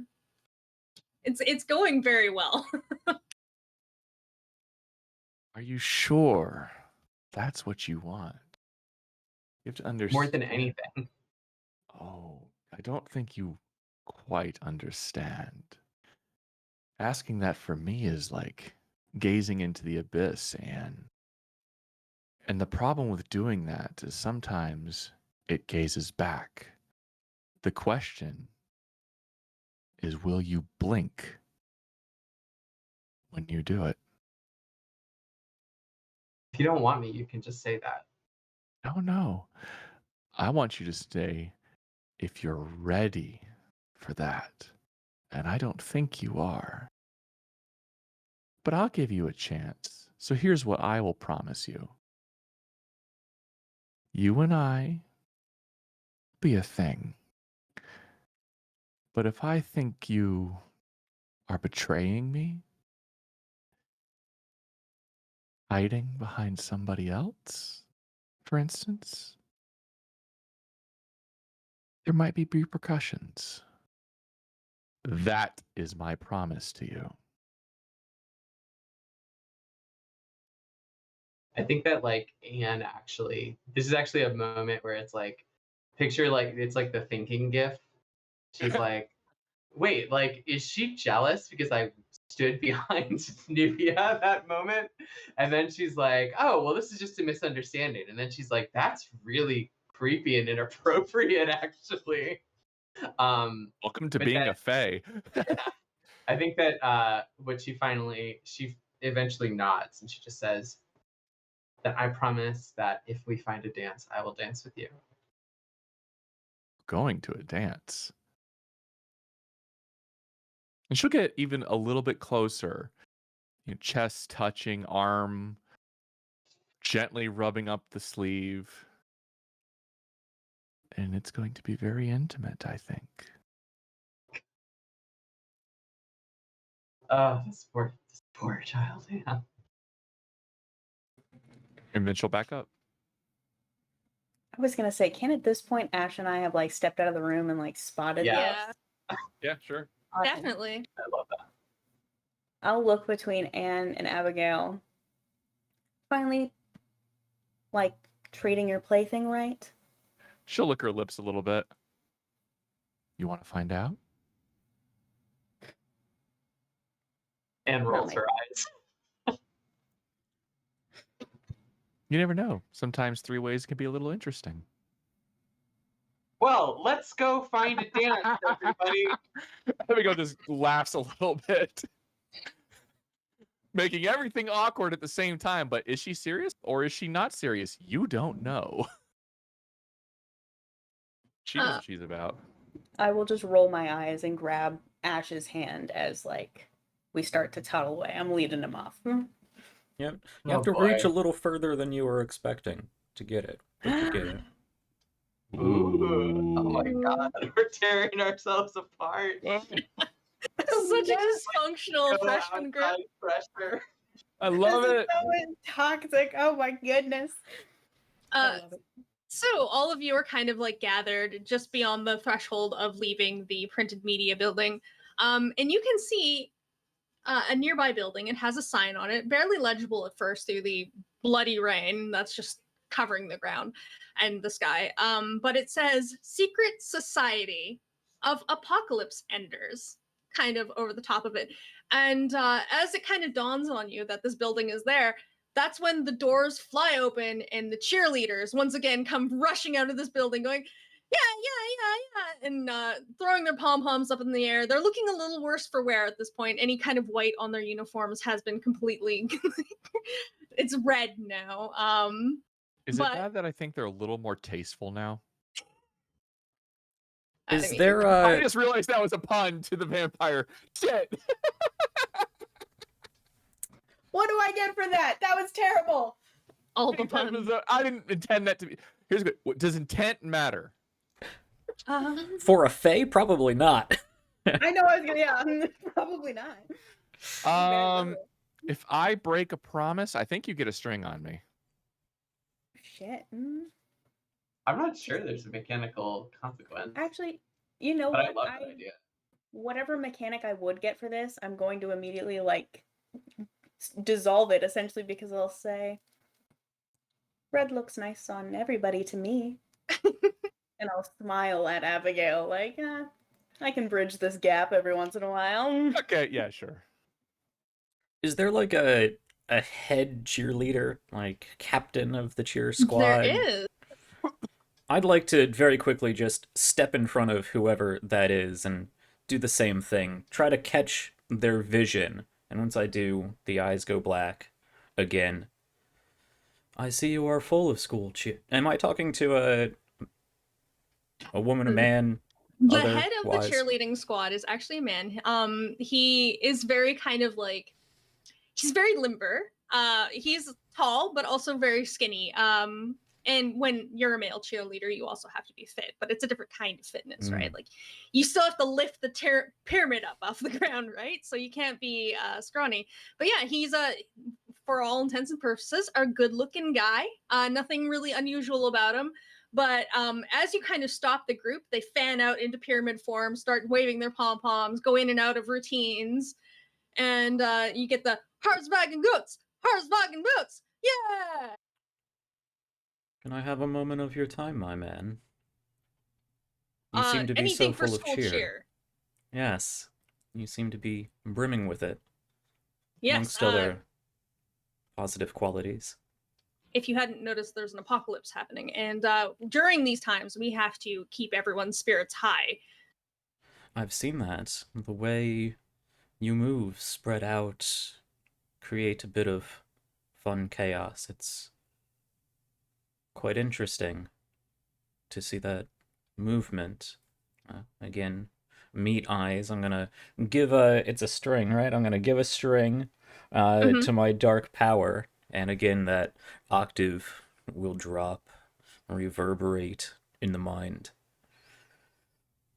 This apocalypse seems to be, well, something that is benefiting you and the school and your cheer. You seem to grow with it, to revel in it. The dancing, the movement, it pleases you, does it not? Tell me, how deep in this are you truly? How much fun can we have together? And they have to answer truthfully, or I simply draw a secret out of them. okay.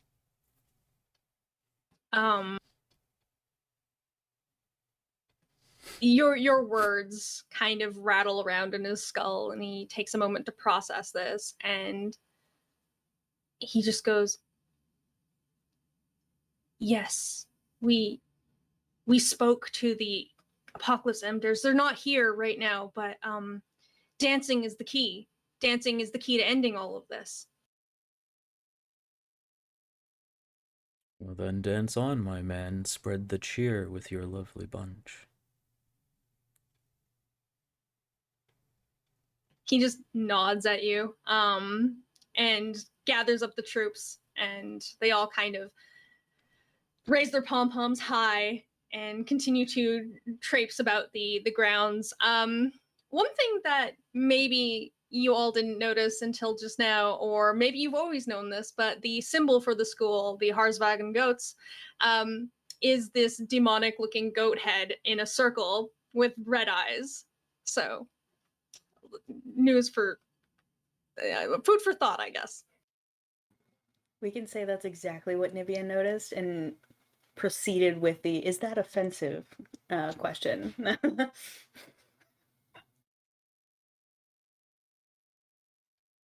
I will state again, the dean is a literal demon.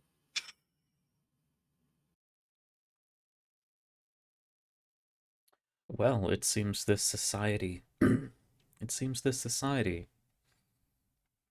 that we've fortuitously appeared upon seems to have directed these fine cheer squad in a dance to calm the fates, I suppose. Very interesting.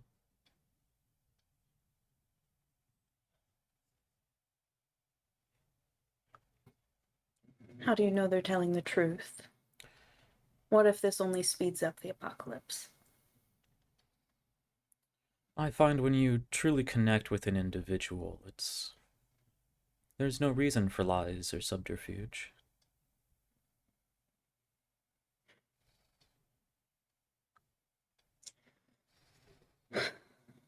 All right. So what do we think we should do? I mean, are the apocalypse enders anywhere nearby? They said they weren't here, but they have to be somewhere. I might be able to find one of them. That would be helpful. I dare say practical, even. I'll need a quiet place. Unlike those shoes.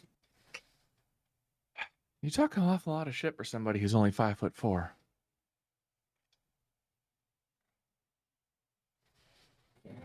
I have always thought of Nivea as being short, and so you just canonized it for me. Thank you. Yeah, she's probably like pretty puny looking. Yeah, that's fair. And will speak like right on the heels of that, obviously, like, okay, like, gotta end this conversation. Need someplace quiet.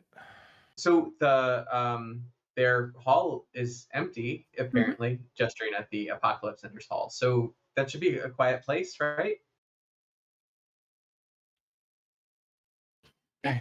It should be noted also that the Secret Society of Apocalypse Enders, who are apparently not so secret and have a giant billboard, are kind of off the archaeology anthropology wing of the academic buildings. Or we could just go there, I guess, but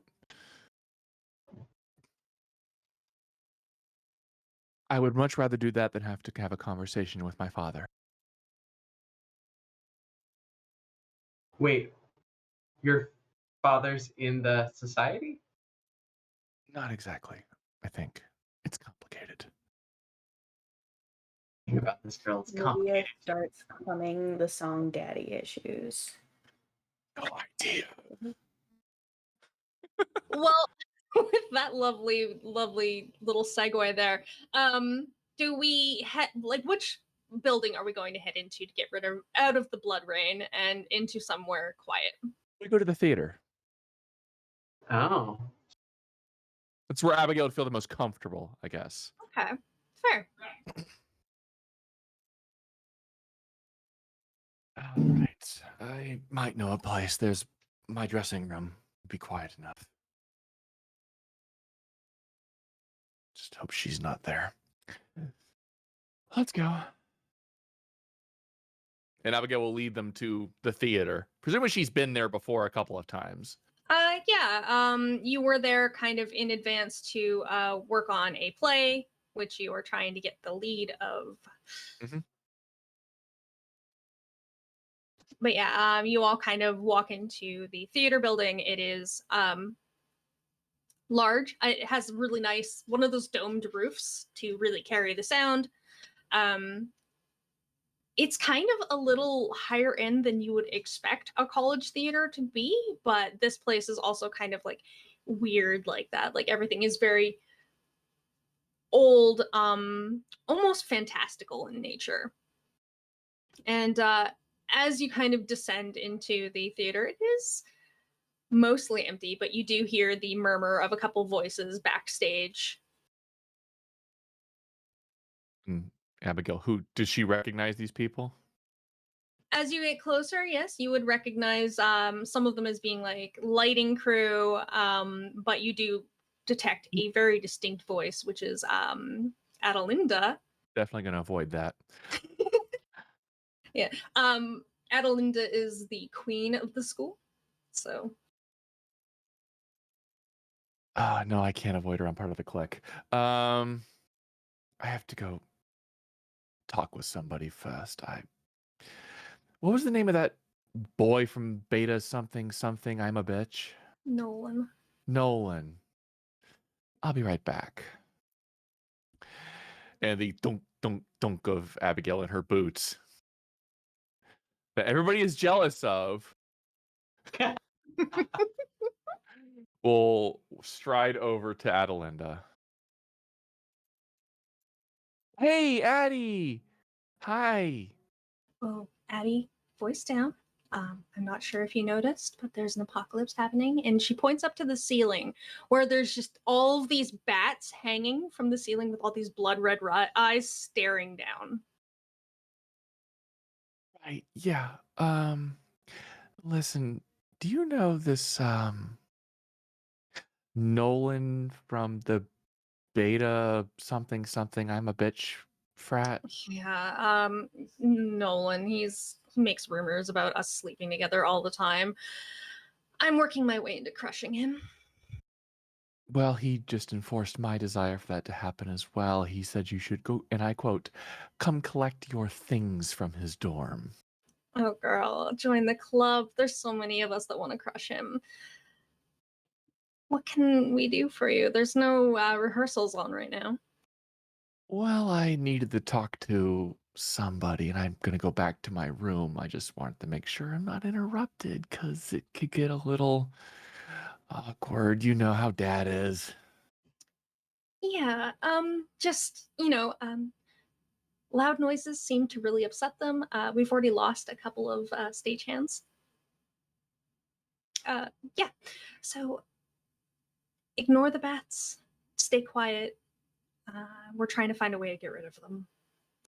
This apocalypse, huh? It's crazy. Yeah, we're trying to find something out about that. I'll be in my room. Mm-hmm. Do me a favor though, and kind of she peeks around the curtain at Ash and Nivea, and she says, "Can you take those with you?" Yeah, sorry, they kind of follow me around like loose puppies, you know. I get that. I do. Yeah. And she'll hi, and walk off, and then secretly fuming. I hate that bitch. You can kind of like, if you look behind, you see Adelinda's face go from like cheery to like, oh my god. Like, that immediately drained from social interaction face. Yep. All right. Let's go. While Oh, sorry. Oh, Go ahead. while that's happening, the one thing I want to note about Anne is that she's clearly incredibly embarrassed in front of the other two because she knows they saw some of her earlier exchange. So she's got her arms crossed, kind of looking at the ground, shuffling the whole time. Oh well. Oh man, I kind of want to do something about. No, I'm a nosy bitch. Sorry. Explained by, with my previously canonized sensitive hearing, was I able to pick up on any of that conversation in this quiet space? I would say based on the shape of theaters and how sound is meant to carry, I if you want to hear it, it's all you. Okay. Well, first, I'll look at Anne. I don't even think I'd really like look because eye contact is a lot of effort, and it's always stressful. Speaking from personal experience, but I'll just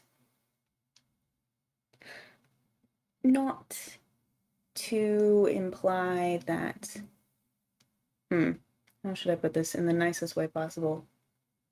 Know that I mean very well when I say that you could do a lot better and a lot nicer. I'm sure Abigail has her moments, but you deserve something nicer.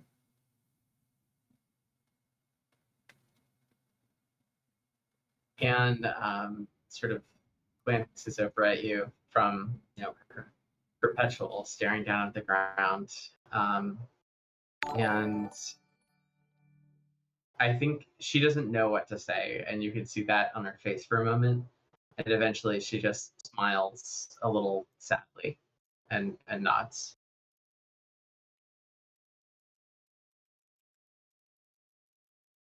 Mm-mm-mm. You And know, then there when are Abigail comes back. Oh, wait, no, Jack, go first. there are many more people about that would have a better appreciation for somebody with your qualities and insights. Wouldn't that be far more enjoyable than being tossed around until you're disregarded? I think her reaction to that is to like put a hand to her chest and say, "You think I have insights?" I think everybody has their own unique perspectives. It's important that we all appreciate each other for what we're worth. Thank you, Ash. I really appreciate that.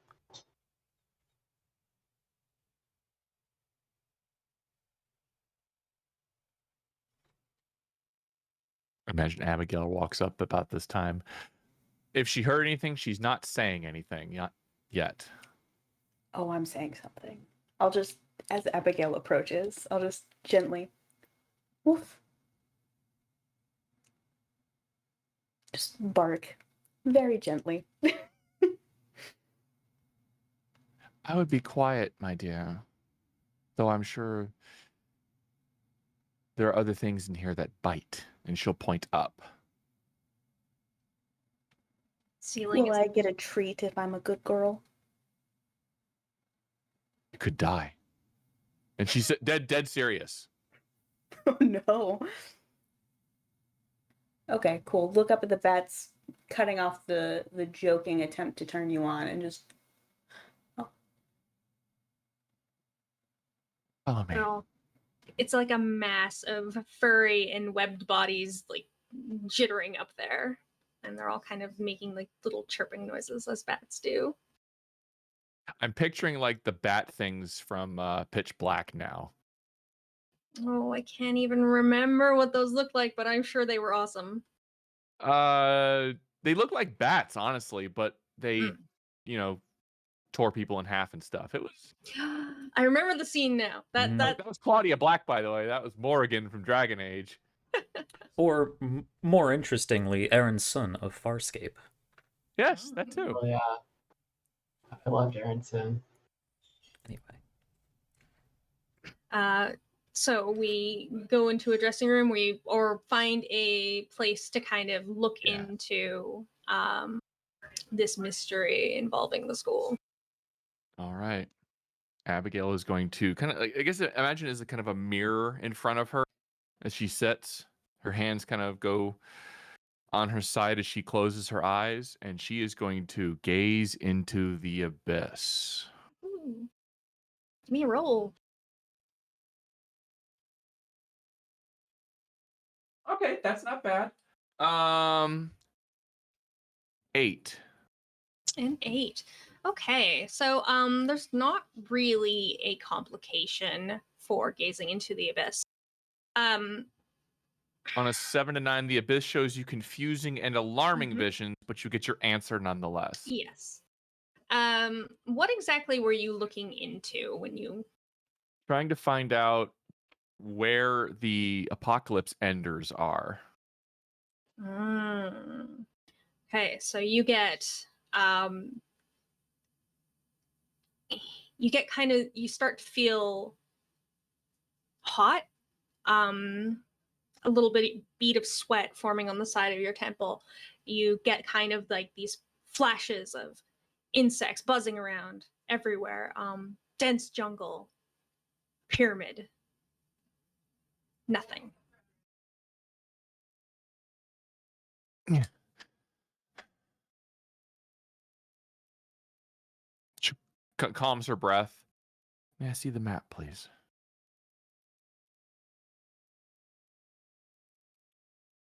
And she will take it from whoever offers it. Is there a jungle or a pyramid on the map? No. Oh dear, they're not here. This is also like, I think we agreed is probably in Colorado or near there. So. Yeah, not lack of that around here. I don't know. It's a castle place. There I don't know could if they be had, a like, pyramid, yeah, but a it's in jungle would Vegas. be the hope. To Vegas. We have to drive to Vegas. Well, I can get there in under Road 2 hours trip. with my car, but anyway. A road trip with these 4 people stuck in a car together would be disastrous. Speaking of the apocalypse, perhaps it should be up to us to stop this apocalypse. What say you? I don't want the world to end. Neither do Do we I. even know how to stop it? I mean, in theory, dancing?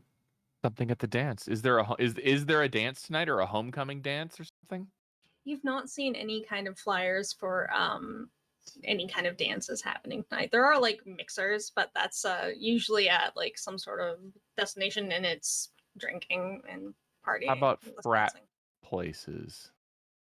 Well, you know, First day of school, there's gotta be a frat house somewhere that's having a dance. you know where the location of Beta Epsilon Sigma Tau. I think it was Beta Sigma Epsilon Tau. You know where that is?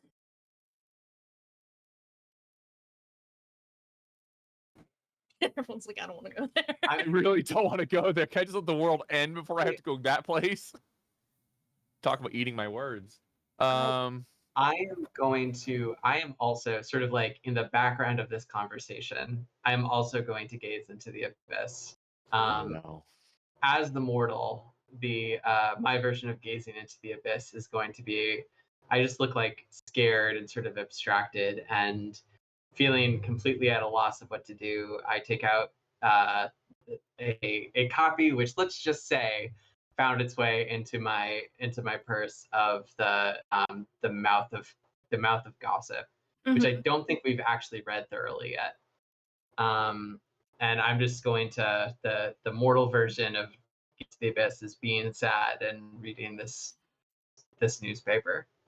Oh, you start learning about the dynamics of this school and you get lost in the drama. Everything's kind of becomes dark and bleak, and you're like, why am I even here? Give me that roll. Oh my gosh. Sorry, I'm terrible at this. And yet I rolled an 11. Wow. Do I have a -1 or a -2? I have a -1, so that's a 10. Oh. That's Why? a full success. Goodness. What exactly are you trying to like focus on when you're doing this?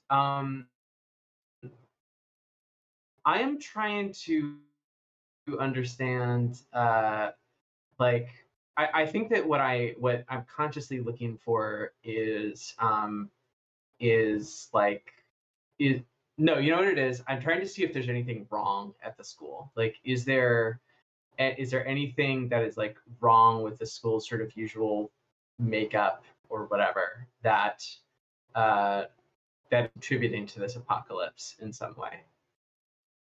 And can Abigail like just have a hand on Anne's shoulder to reassure her? Sure. That doesn't help mechanically. Yeah. But yeah, as you're kind of gazing at this magazine, dwelling in the sadness, you are given glimpse of the truth here. You do see the dean of the school. What's his name? You can tell I Foresight don't the have. third. Damien. No, it wasn't Damien. It was Dean, Christoph, Darius, Forsyth the third. So I only used Damien Darius. once.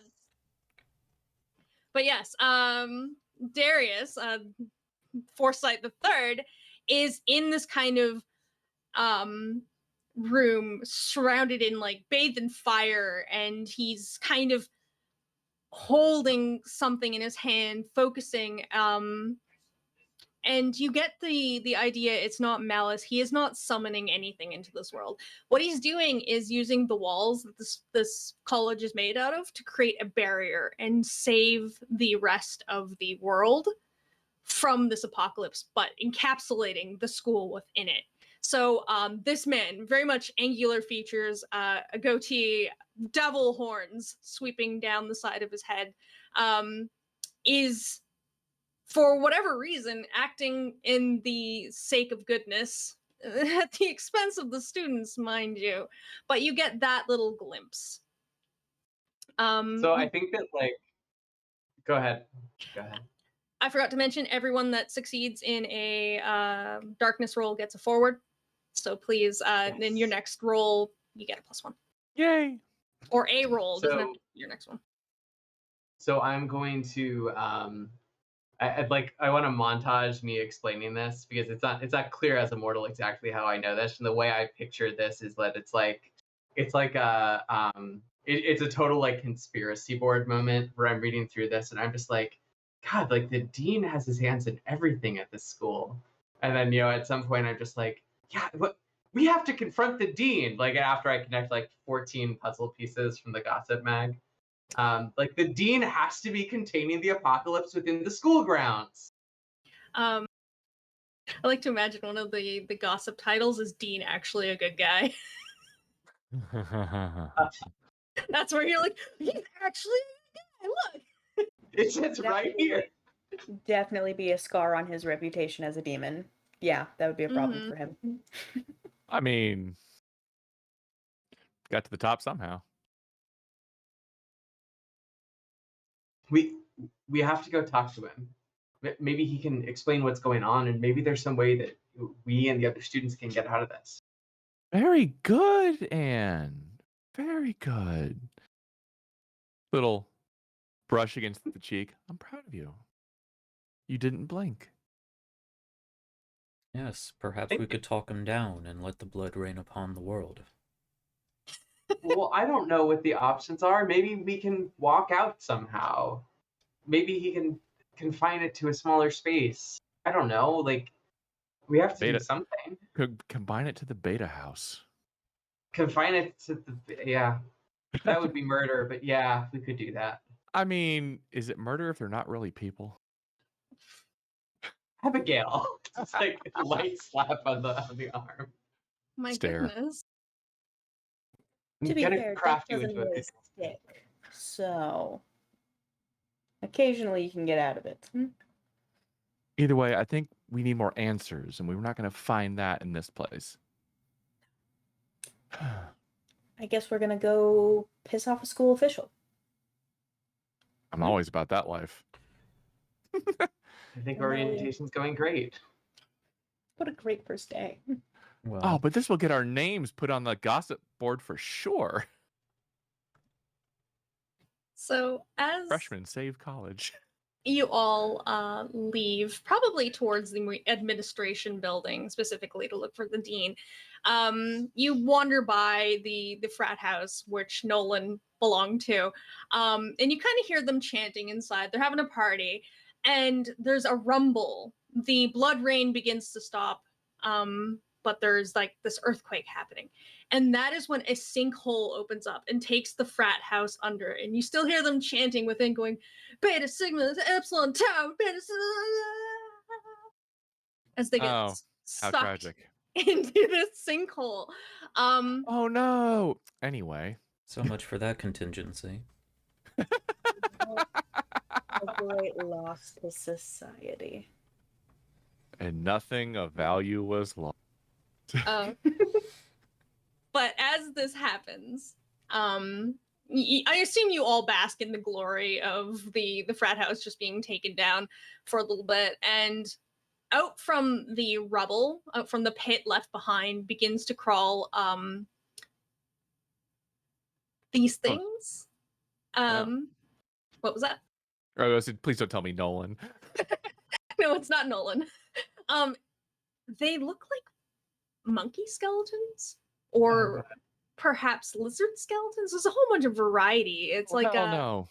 animated, like it's like the anthropology and archaeology division just kind of animated and are now walking about. Best hope there wasn't a T-Rex in there. Run? Should we run? Yes, we should run, yeah? Let's run. Yeah, running. If you all could roll volatile for me. Like all of us have like -1 to volatile. Yeah, I think we're all screwed here. Shit, that's really bad.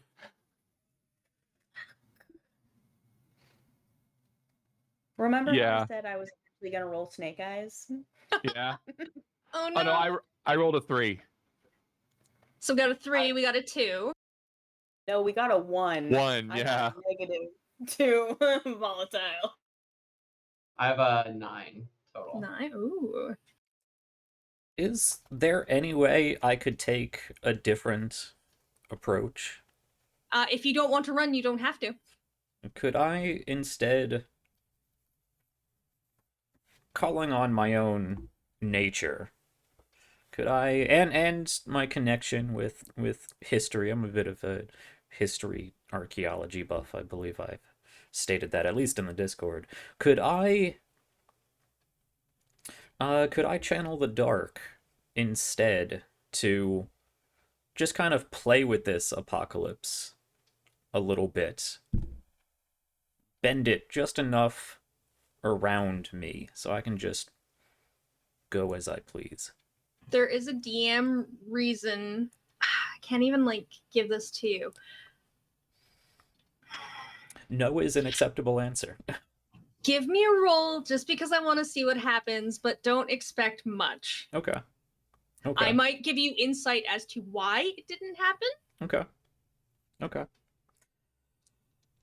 I was gonna use my forward here, but if that's the case, I think I'll hold on to it. That is an 11. Oh, that's so 9 good. plus 2. Okay. Yeah. You're okay. The rain has just stopped. You're standing in this field, kind of in the courtyard, facing the direction of the frat house that has just entered this sinkhole. These creatures tunneling out from the earth, and you begin to try and reach out and connect to them. You entreat the dark forces in order to basically try to assume control. You get the feeling at first that this is beyond your abilities, but then you get kind of this deeper sensation that not only is this beyond your abilities, but it is beyond your scope. So when you, as an infernal, you work with demon forces for the most part. This is more of a primal force.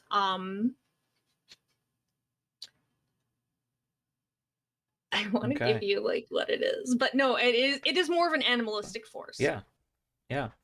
Something that is older and more primal than anything, even the gods, the demons, whatever may or may not be real. Okay. All right. Yeah, I think with that, I'll actually try to go up to one of these lizard skeletons and just kind of stare it down until I realize it's not the right thing, and then I just start hearing, and fuck this shit, I'm out. And I will fast walk away until fast walk is not enough. Please give me a volatile roll. Okay, there I will go I love with that you tried that though. Thank you. my terrible volatile Don't mind skill. me. I'm gonna take my stuff and leave. Excuse me, please. Do I have to call my forward before I roll? I honestly don't care. It's up to you. Okay. That's cocked. Boxcars, that's a 12. -1 for 11. Wow. Okay. So you're a little bit behind the group, but you do see a couple people struggling. Maybe Abigail would have run better if she wasn't wearing, Yeah, wearing those dumb boots. Yeah, it's those dumb boots. Oh. I Also, will say, Nivea does I seem. ate it. Like, there's no other way to explain a 1 in a 2d6 system. Yeah. I eat. No, this is something. I mean, not the same situation at all. But yeah, since I rolled max and she rolled pretty much min, is there any way I could? I mean, I'm not a big physical guy, so I probably can't like scoop her up. But can I help that in any way? Like, I'd even risk harm to Yeah, redirect that. I'm a fan of cinematics over mechanics. So immediately I imagine kind of like this horror movie situation where you're helping the person up, you're limping along together, potato sack race style, to get out of the situation. Yeah, I will maybe allow something like that. maybe they trip because you rolled a 1 on a 2d6 system. Like, you trip over nothing, and I have to run up, being the last in the group, and I think I will just kneel down quickly and grab you, like, hand in hand, but also arm around, lift you up, and like make sure you are in front of me. These things like jumping and kicking about, I'll kick back and kick one away. I'll leave it to you if there's any consequences. If there are consequences, you're going to be taking it. Oh yeah, You're yep. you're in That's the the back. intent. But I'm also like, for dramatic purposes, is Anne helping Abigail? Is there the same thing kind of going on that side, or is Abby just struggling? This is where the moment of truth draws. Leave her to suffer. You're worth more than this. You deserve better. No, I am better. They're just jealous of my boots. I thought you said boobs for a second. That too. But at Ow. 100, at 145 pounds, I mean, I think that it is on the table for Anne to walk away from Abigail, but I don't think she's gonna do it when Abigail's in danger.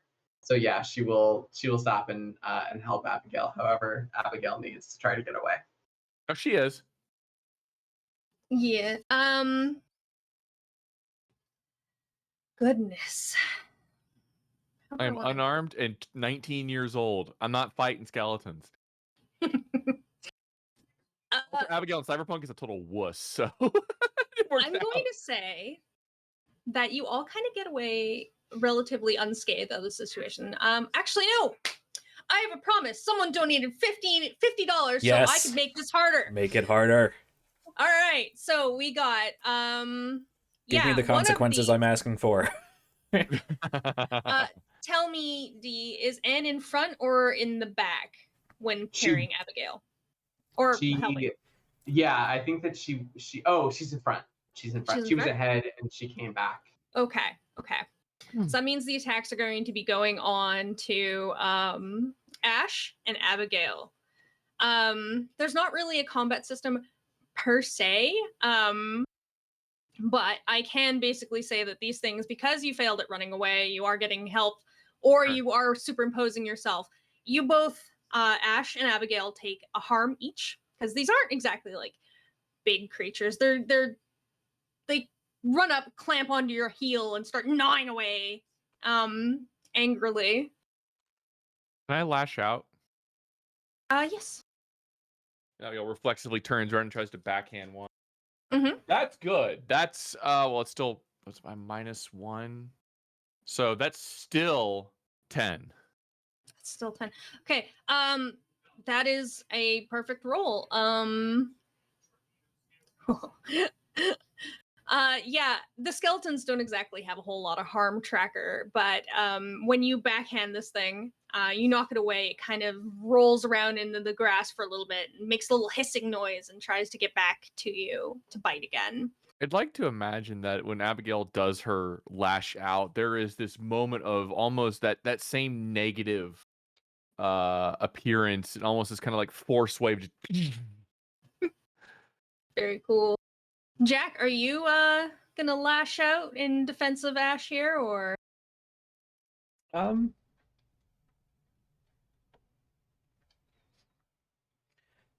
Yeah, I mean, if the alternative is doing nothing, yeah. My You- main concern is that Nivea is all right.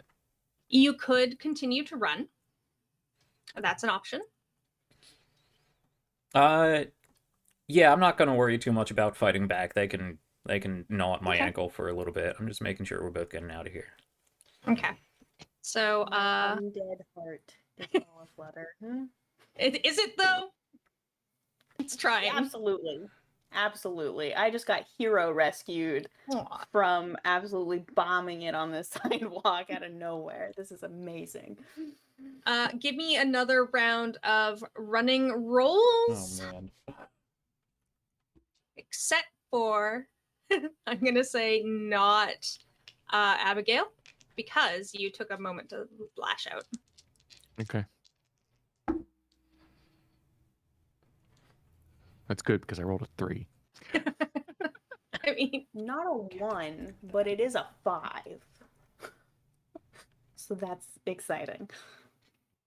Yeah, I got a 5 too. I think we need to get our cardio in, is what I'm getting out of this. Yeah, I got a 4.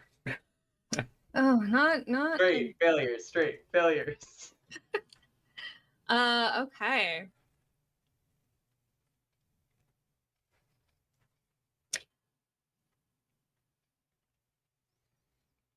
I'm gonna force you all into combat. That's what's gonna happen here.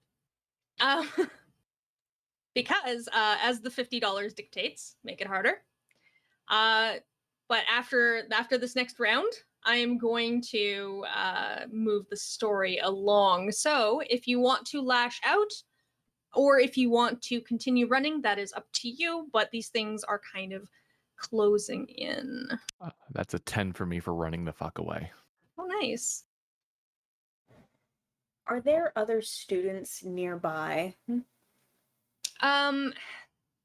There's some that came out of the buildings after the rain stopped, but saw like the frat house get pulled under and then just went back inside once they saw the creatures come out. Okay. If you're looking for a hero, the only one in the courtyard is the one carrying you. Okay. Yeah, I guess I was about to do something terrible to a person, but I won't. I was nobody's in thinking the range. same thing. Who can I manipulate into Wait. throwing themselves at this? Yes! If it's thematically fun, I can have people out there for you. If you would like to put someone within hypnotizing range, I would love to manipulate someone into dying for us. Like a frat guy who was late to the party. Yes. There you go. Maybe you see Nolan crawling out of the pit, still alive. No. Okay, if I see that, then yes, I am reaching out for this man. I will gently caress his face and go, "You want to protect me, right? You'll go fix that."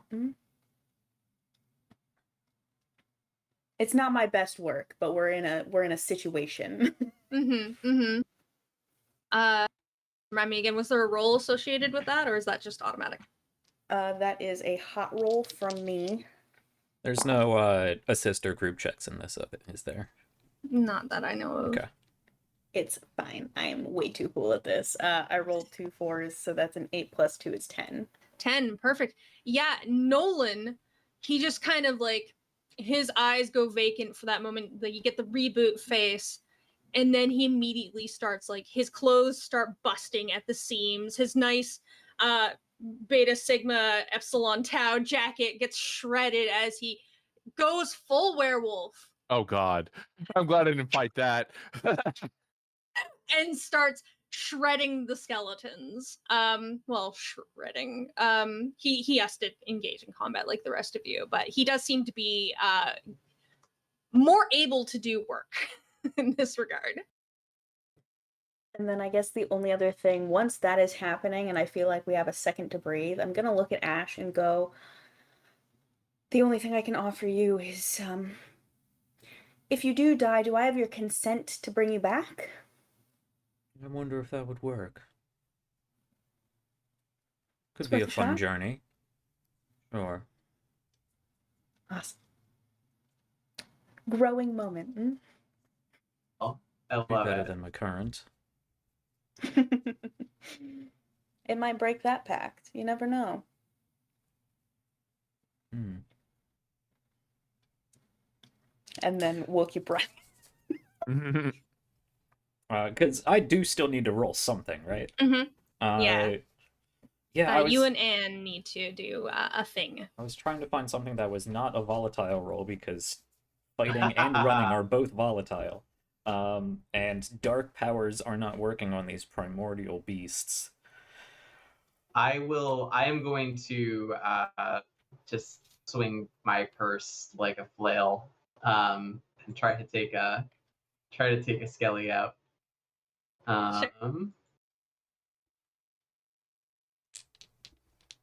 Let's. I would love for one of you to become your darkest selves.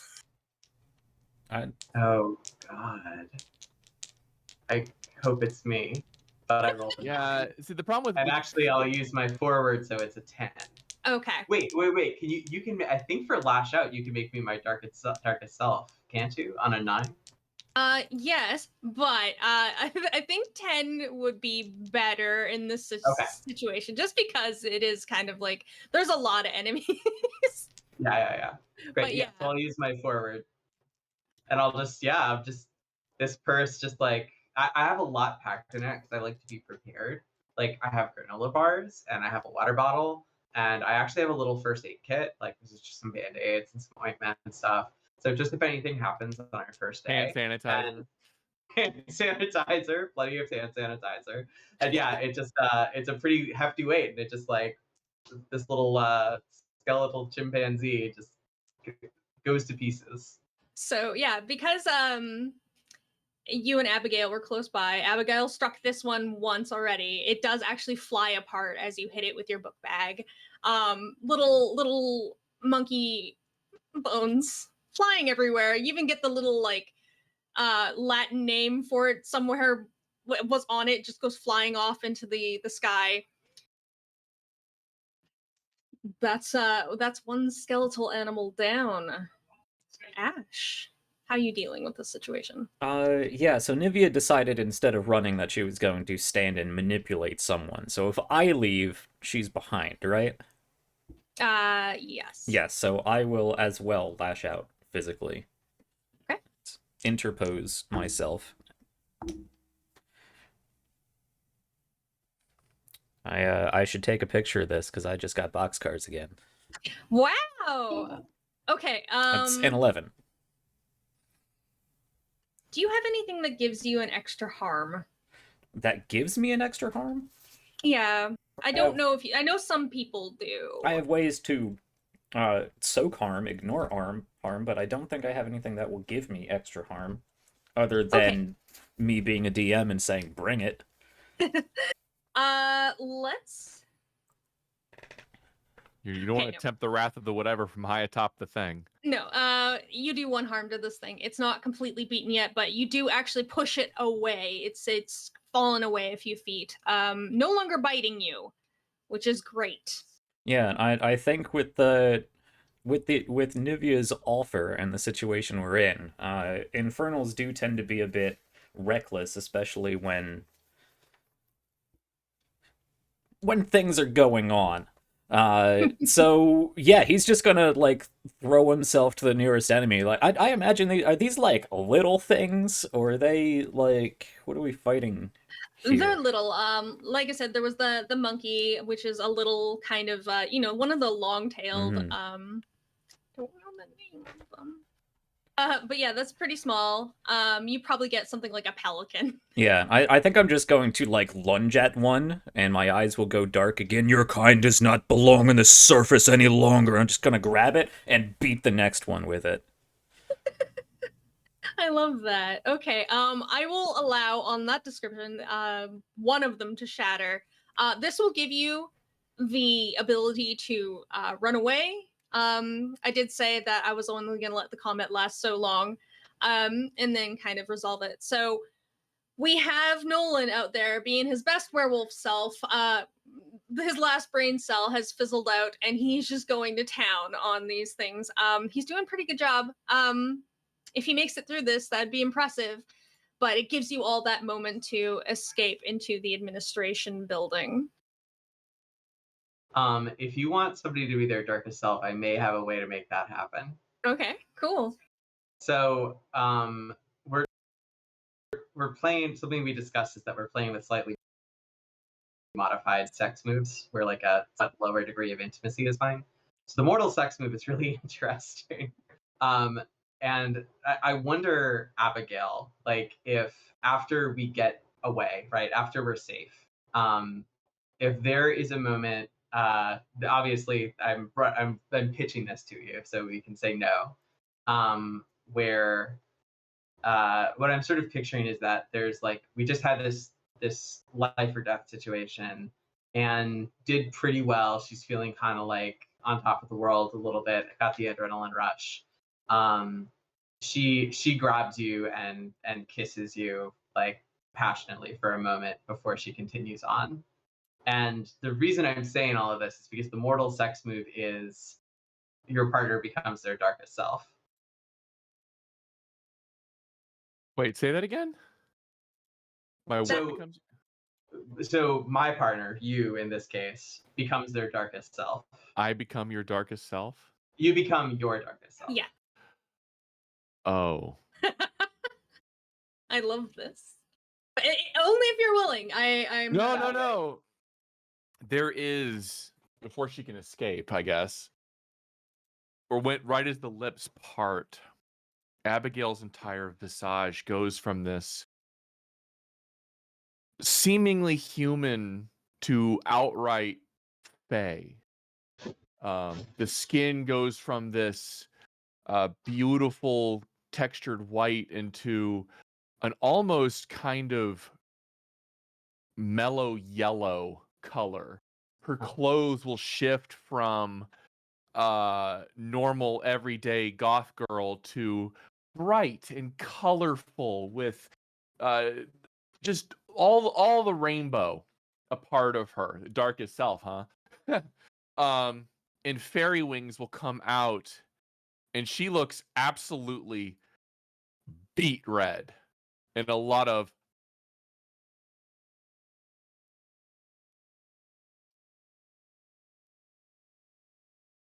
there is justice to be had in this moment, and I don't know how I'm going to get it, but it's Excellent. coming. Yeah. The problem is right now the personality that goes with it is very different, and she just looks at everybody and smiles a little bit brighter and says nothing. So when someone becomes their darkest selves in Monsterhearts, it is you are losing yourself to your nature, your despair, whatever it happens to be. When this happens, it is a good idea to to quell that, or else the person is lost forever. So, don't have to worry about it yet, but give me a thought on how Abigail would break out of her darkest self while this is happening, because I've been taking note of the time. We have 30 minutes left on this game. Get those donations in now, because this is the end. This is the little tiny skeletons begin to scatter and go around and hide between cracks of the buildings, and out of this sinkhole emerges this giant bat god. It looks to the sky and it screeches, and the clouds part as like it's almost like a beam of energy shoots out of its mouth and parts the clouds, but you don't see that beam of energy. It's just the sound that it makes with its tremendous vocal cords.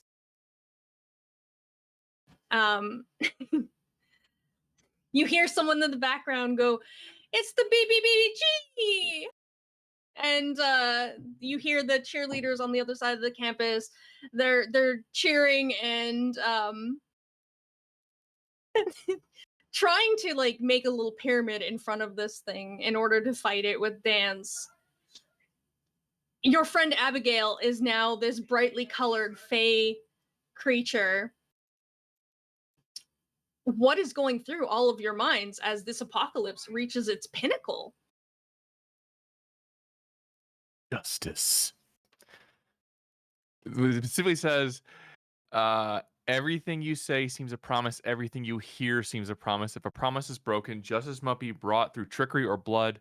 You aren't subject to the human rules of mercy. To escape your darkest self, you must in some way rebalance the scales of justice. And I can't do that with this thing alive. All right. We have to solve this problem. Now, let's go to the dean.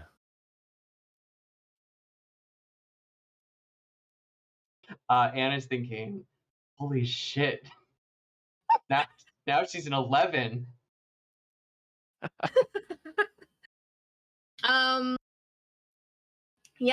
What is the party plan? There is a vote from Abigail to go see the dean. There are the cheerleaders standing outside trying to dance for this thing. What are the rest of you doing?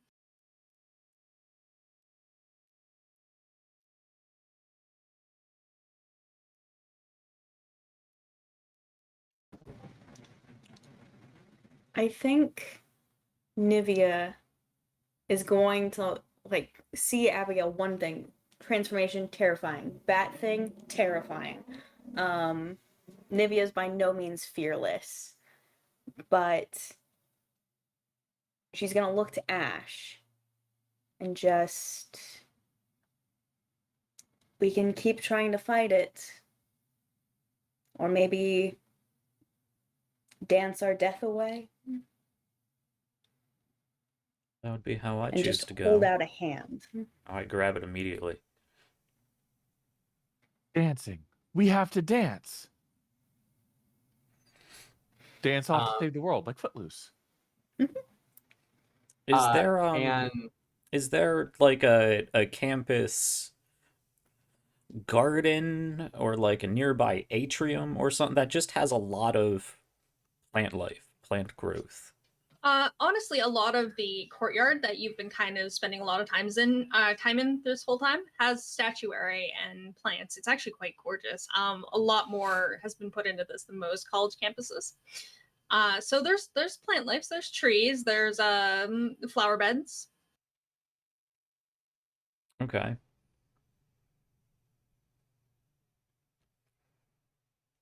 I'm going to look over to Abigail. Fairy, I believe that is your kind. It's been a while. Perhaps you could set the ambiance of this stage. Welcome this beast to the jungle.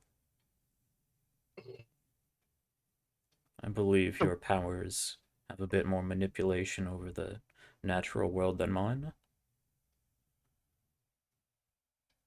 I don't know, do they? I can try. And in her darkest... I don't know if that's a Monsterhearts thing, but Fae are usually... I have no idea. Why not? Shoot, yeah. Why? Also, Honestly, the demons. I could probably kill the flowers if I wanted to. No. Abigail will go out and she will try to channel as best she can the spirits of the Feywild. This Sealy Court. I'm going full D&D here a little bit. I apologize. The whole world, that dark red mist of sunlight might become slightly twilight as she will channel and try to cast magic to change the natural world and make it a jungle out there. Okay. You are making this growth happen. You do know that to Normally in Monsterhearts, when you become your darkest self, you lose control over your character. But I don't want to play like that tonight because I think it's funner for us to narrate this. But you will lose yourself to your darkest self if you don't Absolutely. try to get out of it soon. She I can't. want to stress that. But go ahead. So Anne is like, "Oh, I'll help," and she goes into. We just established her purse is absolutely jam packed with stuff, and she pulls out a Bluetooth speaker, and she's like, "I thought we might want music at some point." She picks up her phone, and I'm gonna give people a choice. Is it "Welcome to the Jungle," or is it to go in another direction? Oh my God, what's the song called? The Carly Rae Jepsen song. That. I Just Met You. It's that. I will never turn down Carly Rae Jepsen. There we go. I like Welcome to the Jungle because I'm an 80s kid, but You would think I would go with Enter the Jungle or Welcome to the Jungle, but no, I'm all for that Carly. So I think what's true to Anne is Carly Rae Jepsen. So we got Anne bringing the beats. We got Abigail making it a jungle. We got Ash and Nivea. Hand in hand, are you... So how passionate? Okay, go I would like with that invitation, with the stage being set, with the music being played, I will take that invitation of Nivea's hand.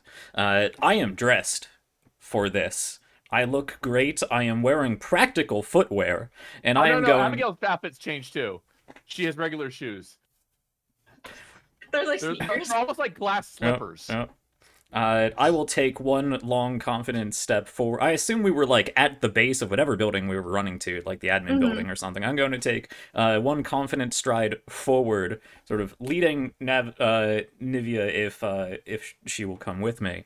And I would just I'd like to go into full like semi-formal ballroom blitz dance outside and kind of like hype up anyone nearby, like calling out, "If it's the end of the world, we might as well go out with a party. Am I right, students?"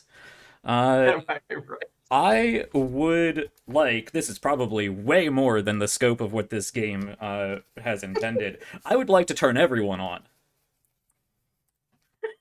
I would like to do everything in my power to help him. I don't know what I have to do to hypnotize, but I will do it. Both of you give me hot rolls. I'm gonna throw my forward into this. Oh Lord. I have 3 strings on Nivea. Can we in sync this? I don't know if that works that way. That's my secret. I'm always turned on. For the sake of this, for the sake of the narrative, you can use those 3 strings to give her +3. All right. I have 1 string on him. Okay, give him a +1. Okay. Come on. Not now.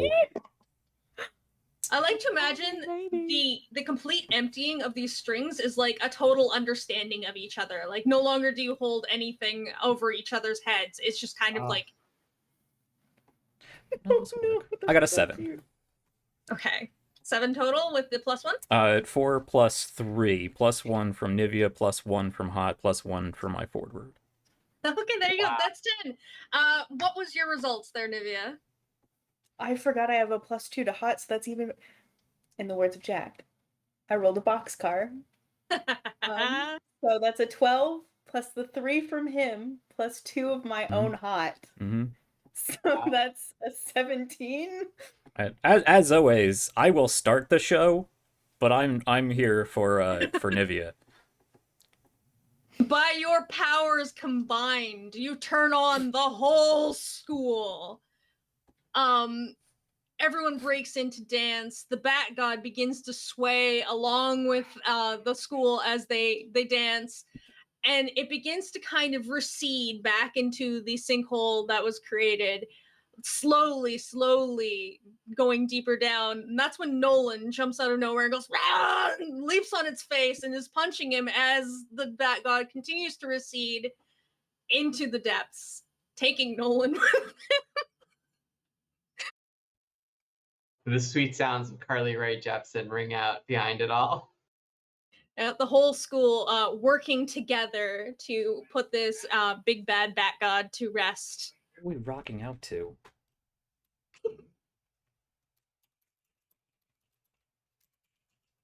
I mean, Backstreet Boys just kicked on for me, so I don't know. Is that justice for you, Abigail? Are you back to your normal self? Trip me. Just trip me. It's coming to Nivea is what it is. Yeah. And she will actually look at Anne and say, "Don't take this personally." And will walk right up to Nivea, full-hearted kiss right on the lips, turn on, hunger out.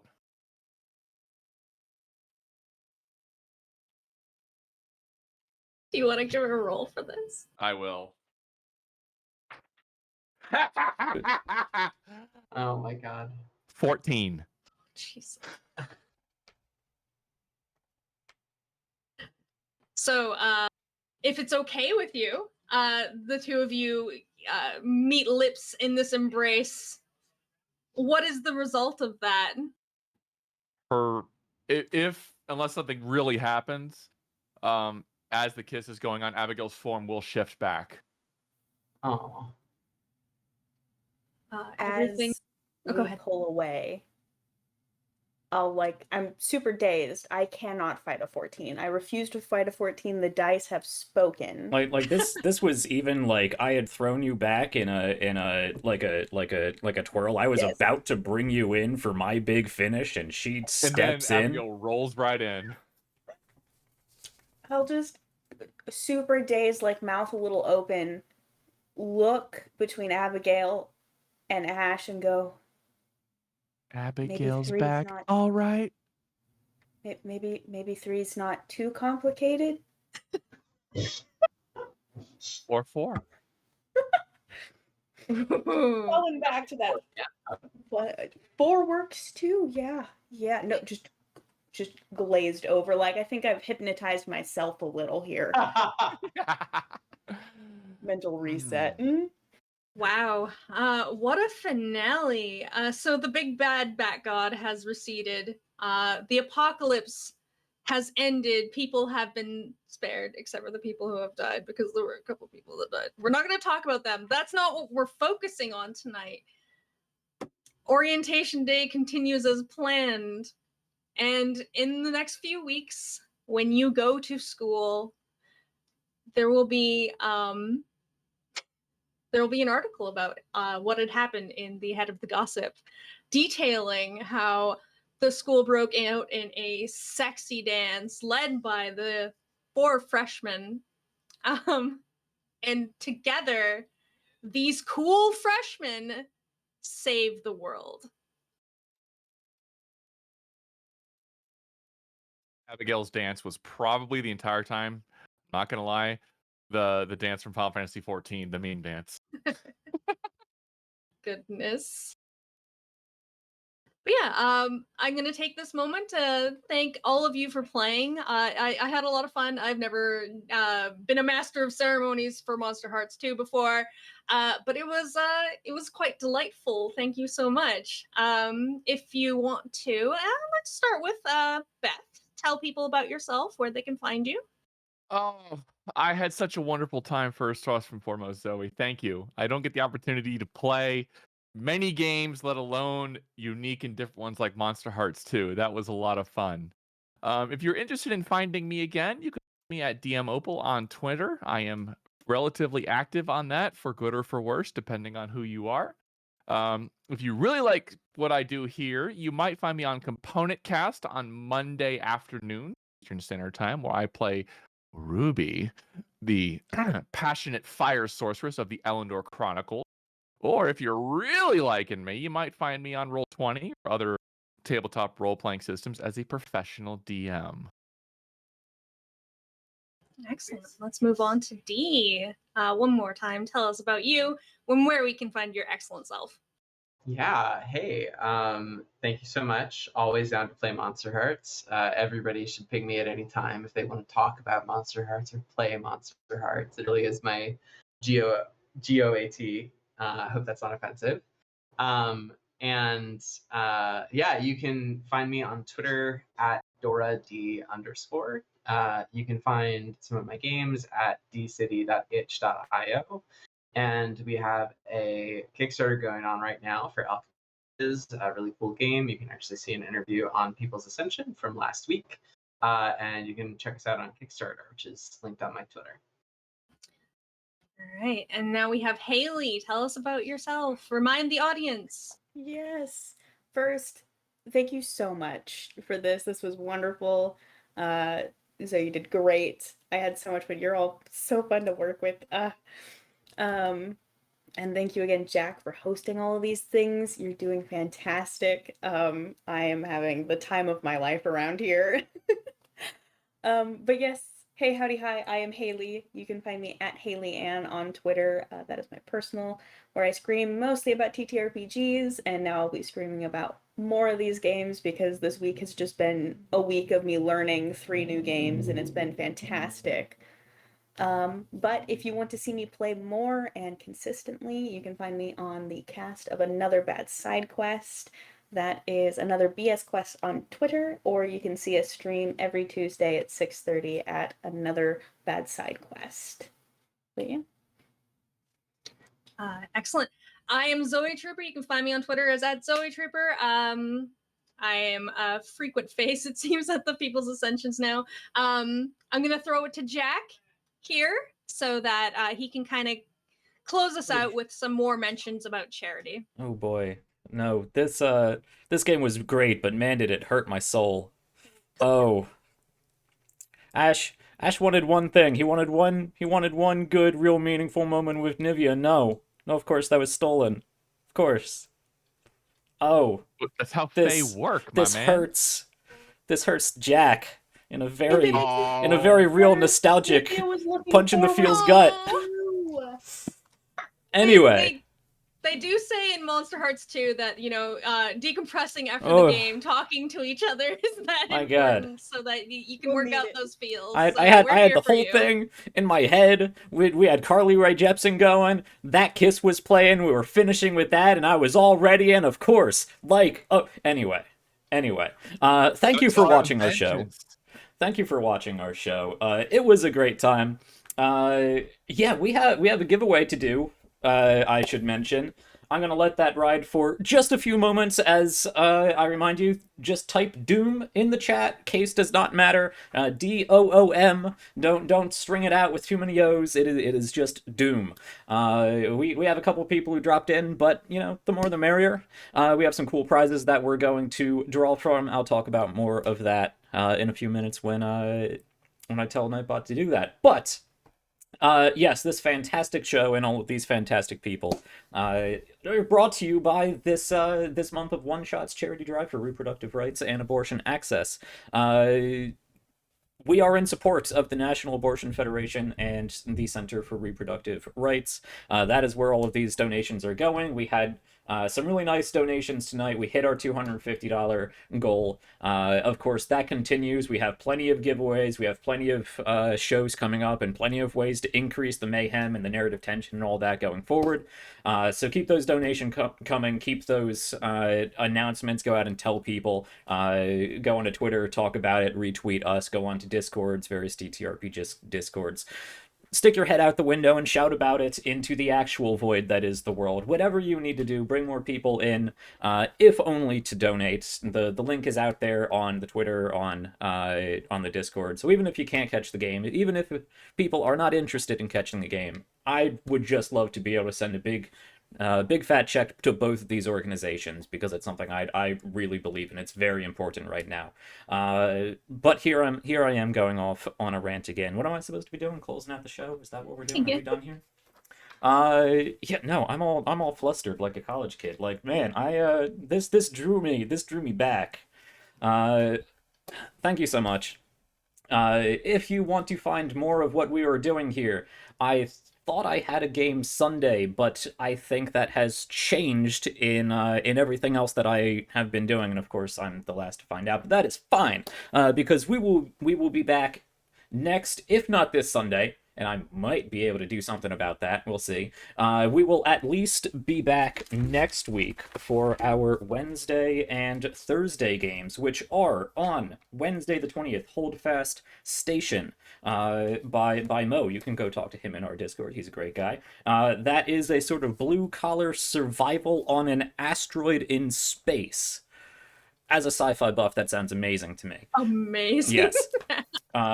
And then on Thursday, the following day, at 8 p.m. right here, there will be Tales from the Loop, which is I think that's a show. I think it's based on a show. From what I understand, it's like Stranger Things, but sci-fi. It's college. It's like high school kids or something that get involved with experiments, aliens or something. Either way, it sounds fantastic. It's kids again. There's sci-fi. There's weird supernatural stuff going on. It's going to be great. That is run by Zealzaddy, who you might recognize from the Twitter. Scott, he's going to be DMing that. So I am going to be making sure those games are all set so we can have a great time next week with some asteroids and kids trying to figure out how aliens and sci-fi tech works. But there will be even more games coming up throughout the month, so keep an eye here. You can go over to the schedule tab and see what we're doing. I'm continually updating that. We are on Twitter, we are on Discord, so come hang out with us. Everybody else has done their outro, so I guess I'm just taking us out. Let me throw this back to somebody to talk about something while I go convince Nightbot to do its job. Anyone have anything? So I want to apologize ahead of time to Nivi over here and to Jack. I didn't mean to steal your moment. I'm sorry. No. Oh no. That was bad. so on brand. That was so was on brand for your character, for the game, for me. Oh, I feel so bad though. Do you think that Abigail and Anne like get together? What do you think happens there? I mean, at the end of the day, Abigail is a user. Yeah, that's what I worry. She's a user. That's the Fae, man. That's Isn't this working? she's fighting her nature. Now, to be fair, these two aren't any better. Don't ever think they're better. You literally watched me hypnotize a man into killing himself for me. Yeah. I'm not saying we're great people. It was just Nolan. They're called monsters for a reason. Yeah, I think that it's probably like Anne, like I'm not sure they certainly, I don't think that they start dating now. They probably have at least some period of like dating at some point during college, because there's just so many strings to work through. Like you've got like 45 strings on yours. I don't think I used any of them on you. And I have 7. I was at your beck and call. You simped pretty hard for me. Yeah. I did. And then it's like you know, I'm like 35 or Anne's 35, and you know, she's thinking about getting married and everything. She's like, listen, I do have to tell you one thing. I dated this Fae in college, and there is a curse following me for at least the next 10 years or so. No, I think once Abigail, and I hate saying this out loud because it's so awful.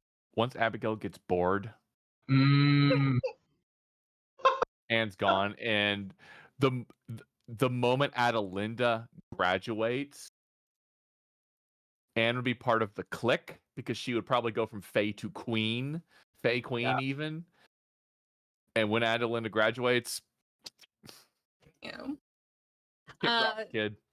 Since we're still kind of like sorting through things, I wanted to say I had several fail states for this game. Ooh. If you all decided to ignore the plot, I was going to have the cheerleaders become more obnoxious and actually save the day. And there was going to be a newspaper article about the very cool cheerleader squad that saved everyone. depending on the passion of the final dance from the party members, is how that would look. Oh, there's plenty of passion, There was just not so from passion. Jack. But like if you all were just kind of like and like kind of shuffling your feet and didn't really want to be there, you were going to get a newspaper article that basically like these dorky freshmen, you know, that kind of brings you down and puts you in the bad view for the rest of the year. No, I mean I knew we had played what Carly Rae was playing, but when Abigail was casting to draw the Feywild out, I was hearing "Living La Vida Loca" by Martin playing. What was the specific thing that you really wanted to tell us at that one moment about why the Infernal's powers wouldn't work? Oh, because it was a primal bat god. And I was trying to avoid saying big bad bat god at that time. BBG. Yeah, the BBBG. There was an alternate storyline too, where the secret society of apocalypse enders would come back with a different BBBG, which is big bloated bug god. And the idea is the big bloated bug god and the big bad bat god are supposed to fight it out. That was the insects in the jungle, right? Yes. Yeah. See, now I want to ask, what is something that everyone would like to like note about their character that like didn't get to come out during the one shot? I always end up with like something about my character where I'm like, man, I wish that had been mentioned. So I want to know what everybody like had cooking in the back.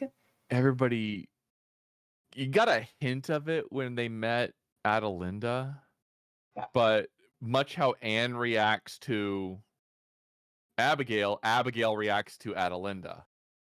She was part of a clique. Yeah.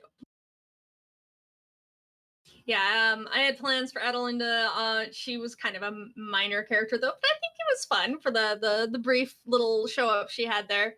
We need to run a 5-hour game. I like Monsterhearts. That's fun. This is fun. Oh, I could continue to play this character. I imagine Ash is a real slow burn kind of guy. Abigail is not. Abigail is on fire all the time. Yeah, I think Monsterhearts does really shine as a campaign because like you get, it's one of the specific inspirations she talks about a lot is like the Vampire Diaries and other just sort of like super trashy soap operas, like supernatural soap operas like that. So you really just need like time to like be in love and then betray the person and then fall in love again and then betray them again. Like you need the space for that to play out. I think Ash would thrive in that environment. And some of the experience-based abilities, like lure, whenever someone makes a promise to you, they mark experience. Whenever someone breaks a promise to you, you mark experience. Like that, a lot of potential in there. Yeah. I would not say no to a campaign. Like, you would have me in a heartbeat if this became like anything long form. Oh my goodness, I would die. I'll have to keep that in mind. You know, Zoe, the Midge is looking for shows. I know Midge is looking for shows.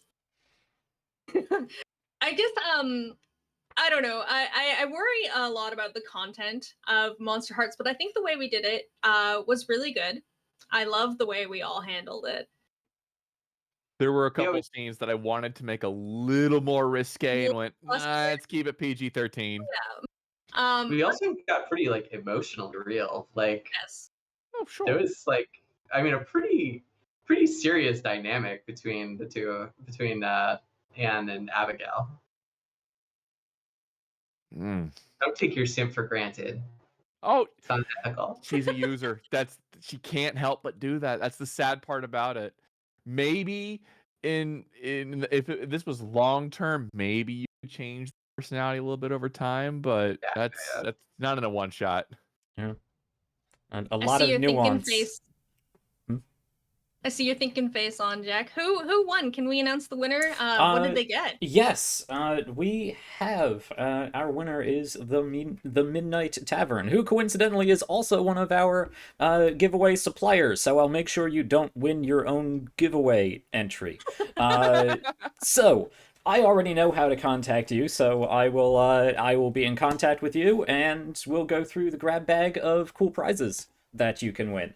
yeah. So expect a message on Twitter, or you could I don't know if there's a way to DM on Twitch. I think there's a way to private message. There is a way to private message, but I don't know how it works because I'm an old man. I know where you are on Twitter. I'll message you. And we'll work something out. But thank you, the Midnight Tavern, not only for being here, for donating, for enjoying the show, for being our winner, but also for supplying a giveaway of your own, because that's great. So we'll do a little bit of exchange, because that's always fun. Yeah. I also my own little 2 cents in that conversation. Yeah, one of my big reveals that we didn't get to was I'm actually the nephew of the dean. Oh, Yep. what? Of course. Yep. Dang it. Yep. And then there's a whole thing with my dad and all kinds of other stuff. But yeah, there was a lot of times where I was like, this is something that I would love to hold on to for like 3 or 4 episodes. Cuz I don't work that way. Ash doesn't work that way. That was about as fast as either of us could take things. It would be super fun making a kind of like a school year campaign or something like that. That'd be great. Yeah. There's not really any secrets about Anne other than like I think because the whole thing is that she's very upfront. Like her big thing is that she's not super familiar with monsters or with like the wider world, which did come up, which that was a nice moment. I think maybe the one thing is that like I literally built her as like an engage with the plot machine. She has like all of the moves that are like down the rabbit hole, which is about like poking your nose into where you shouldn't belong, as opposed to all of the mortal moves, which are about being really sad, which is something the mortal's really good at. I have this move, Numbing It Out, where I can give the Dark Power a string to remove up to 2 harm that I take. And when we were in that room full of bats, and everyone was like, be quiet or they're gonna tear us apart, I was so tempted to just like crank up the noise. I'm like, it's dancing time, Abigail! And have the bats just swarm down and Dark God, here, take 2 strings, 4 damage removed. Bye. But it wasn't time for that in the plot. Maybe if we ever do a long form campaign, we'll have that conversation. I was, ooh, But I honestly, if everybody ever did a long form campaign, I'd love to go high school. Because college Abigail, in my vision, was she's developed her confidence at this point. Right. You need to get her when she's a kid, before she's got that the phase coming out of her when she doesn't want to, because that just happens.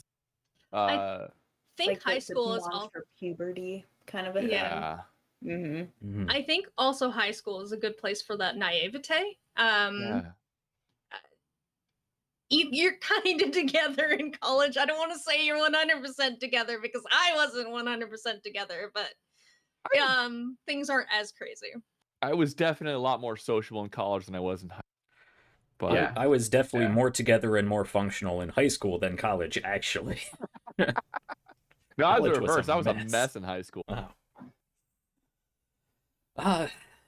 Well, I actually love after shows. I do after shows all the time when we do long format, and when 4 episodes is long format. I mean, we're playing one shots now, but during our normal content, we do after shows like these. But we've hit time. We figured out the giveaway. Everyone's said their goodbyes. We've done the charity spiel. We did the giveaway. I think that's what we have for us tonight. Does anyone have any final remarks before I take us out? So I make it a high school and make it so everybody's awkward, because Abigail can't be a badass. She rolls up in somebody's house with a bike. Listen, we're awkward anyways. Yeah. Oh yeah.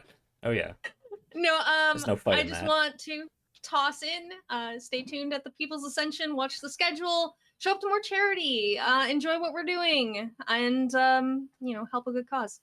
All right. Awesome. Thank you, everybody. Yes, thank you everybody in the audience. Thank you Zoe for this amazing game, this amazing story, and to the other three cast here. Thank you so much. It was a great time playing with all of you. It should be said, me and Beth, we're good. We're good. Any of that tension was between Ash and Abigail, which he despises. To be said, but me and Beth, we're good. Everything's fine. Or so we seem. Dun, dun, dun. Who knows? I never know. Anyway. Take care, everyone. Yes, as always, stay safe, stay healthy, stay happy. Keep checking back here at the People's Ascension for more month of one-shots charity drive streams. And, as always, when the world's coming to an end, when a big bad bat god flies out of the earth, and you have this exhaustive, sexy time dance party, you all just need to wind down and revitalize yourself with a feast of heart tomatoes. Everybody have a good night. I will see you throughout July for more of these charity one-shots. Bye.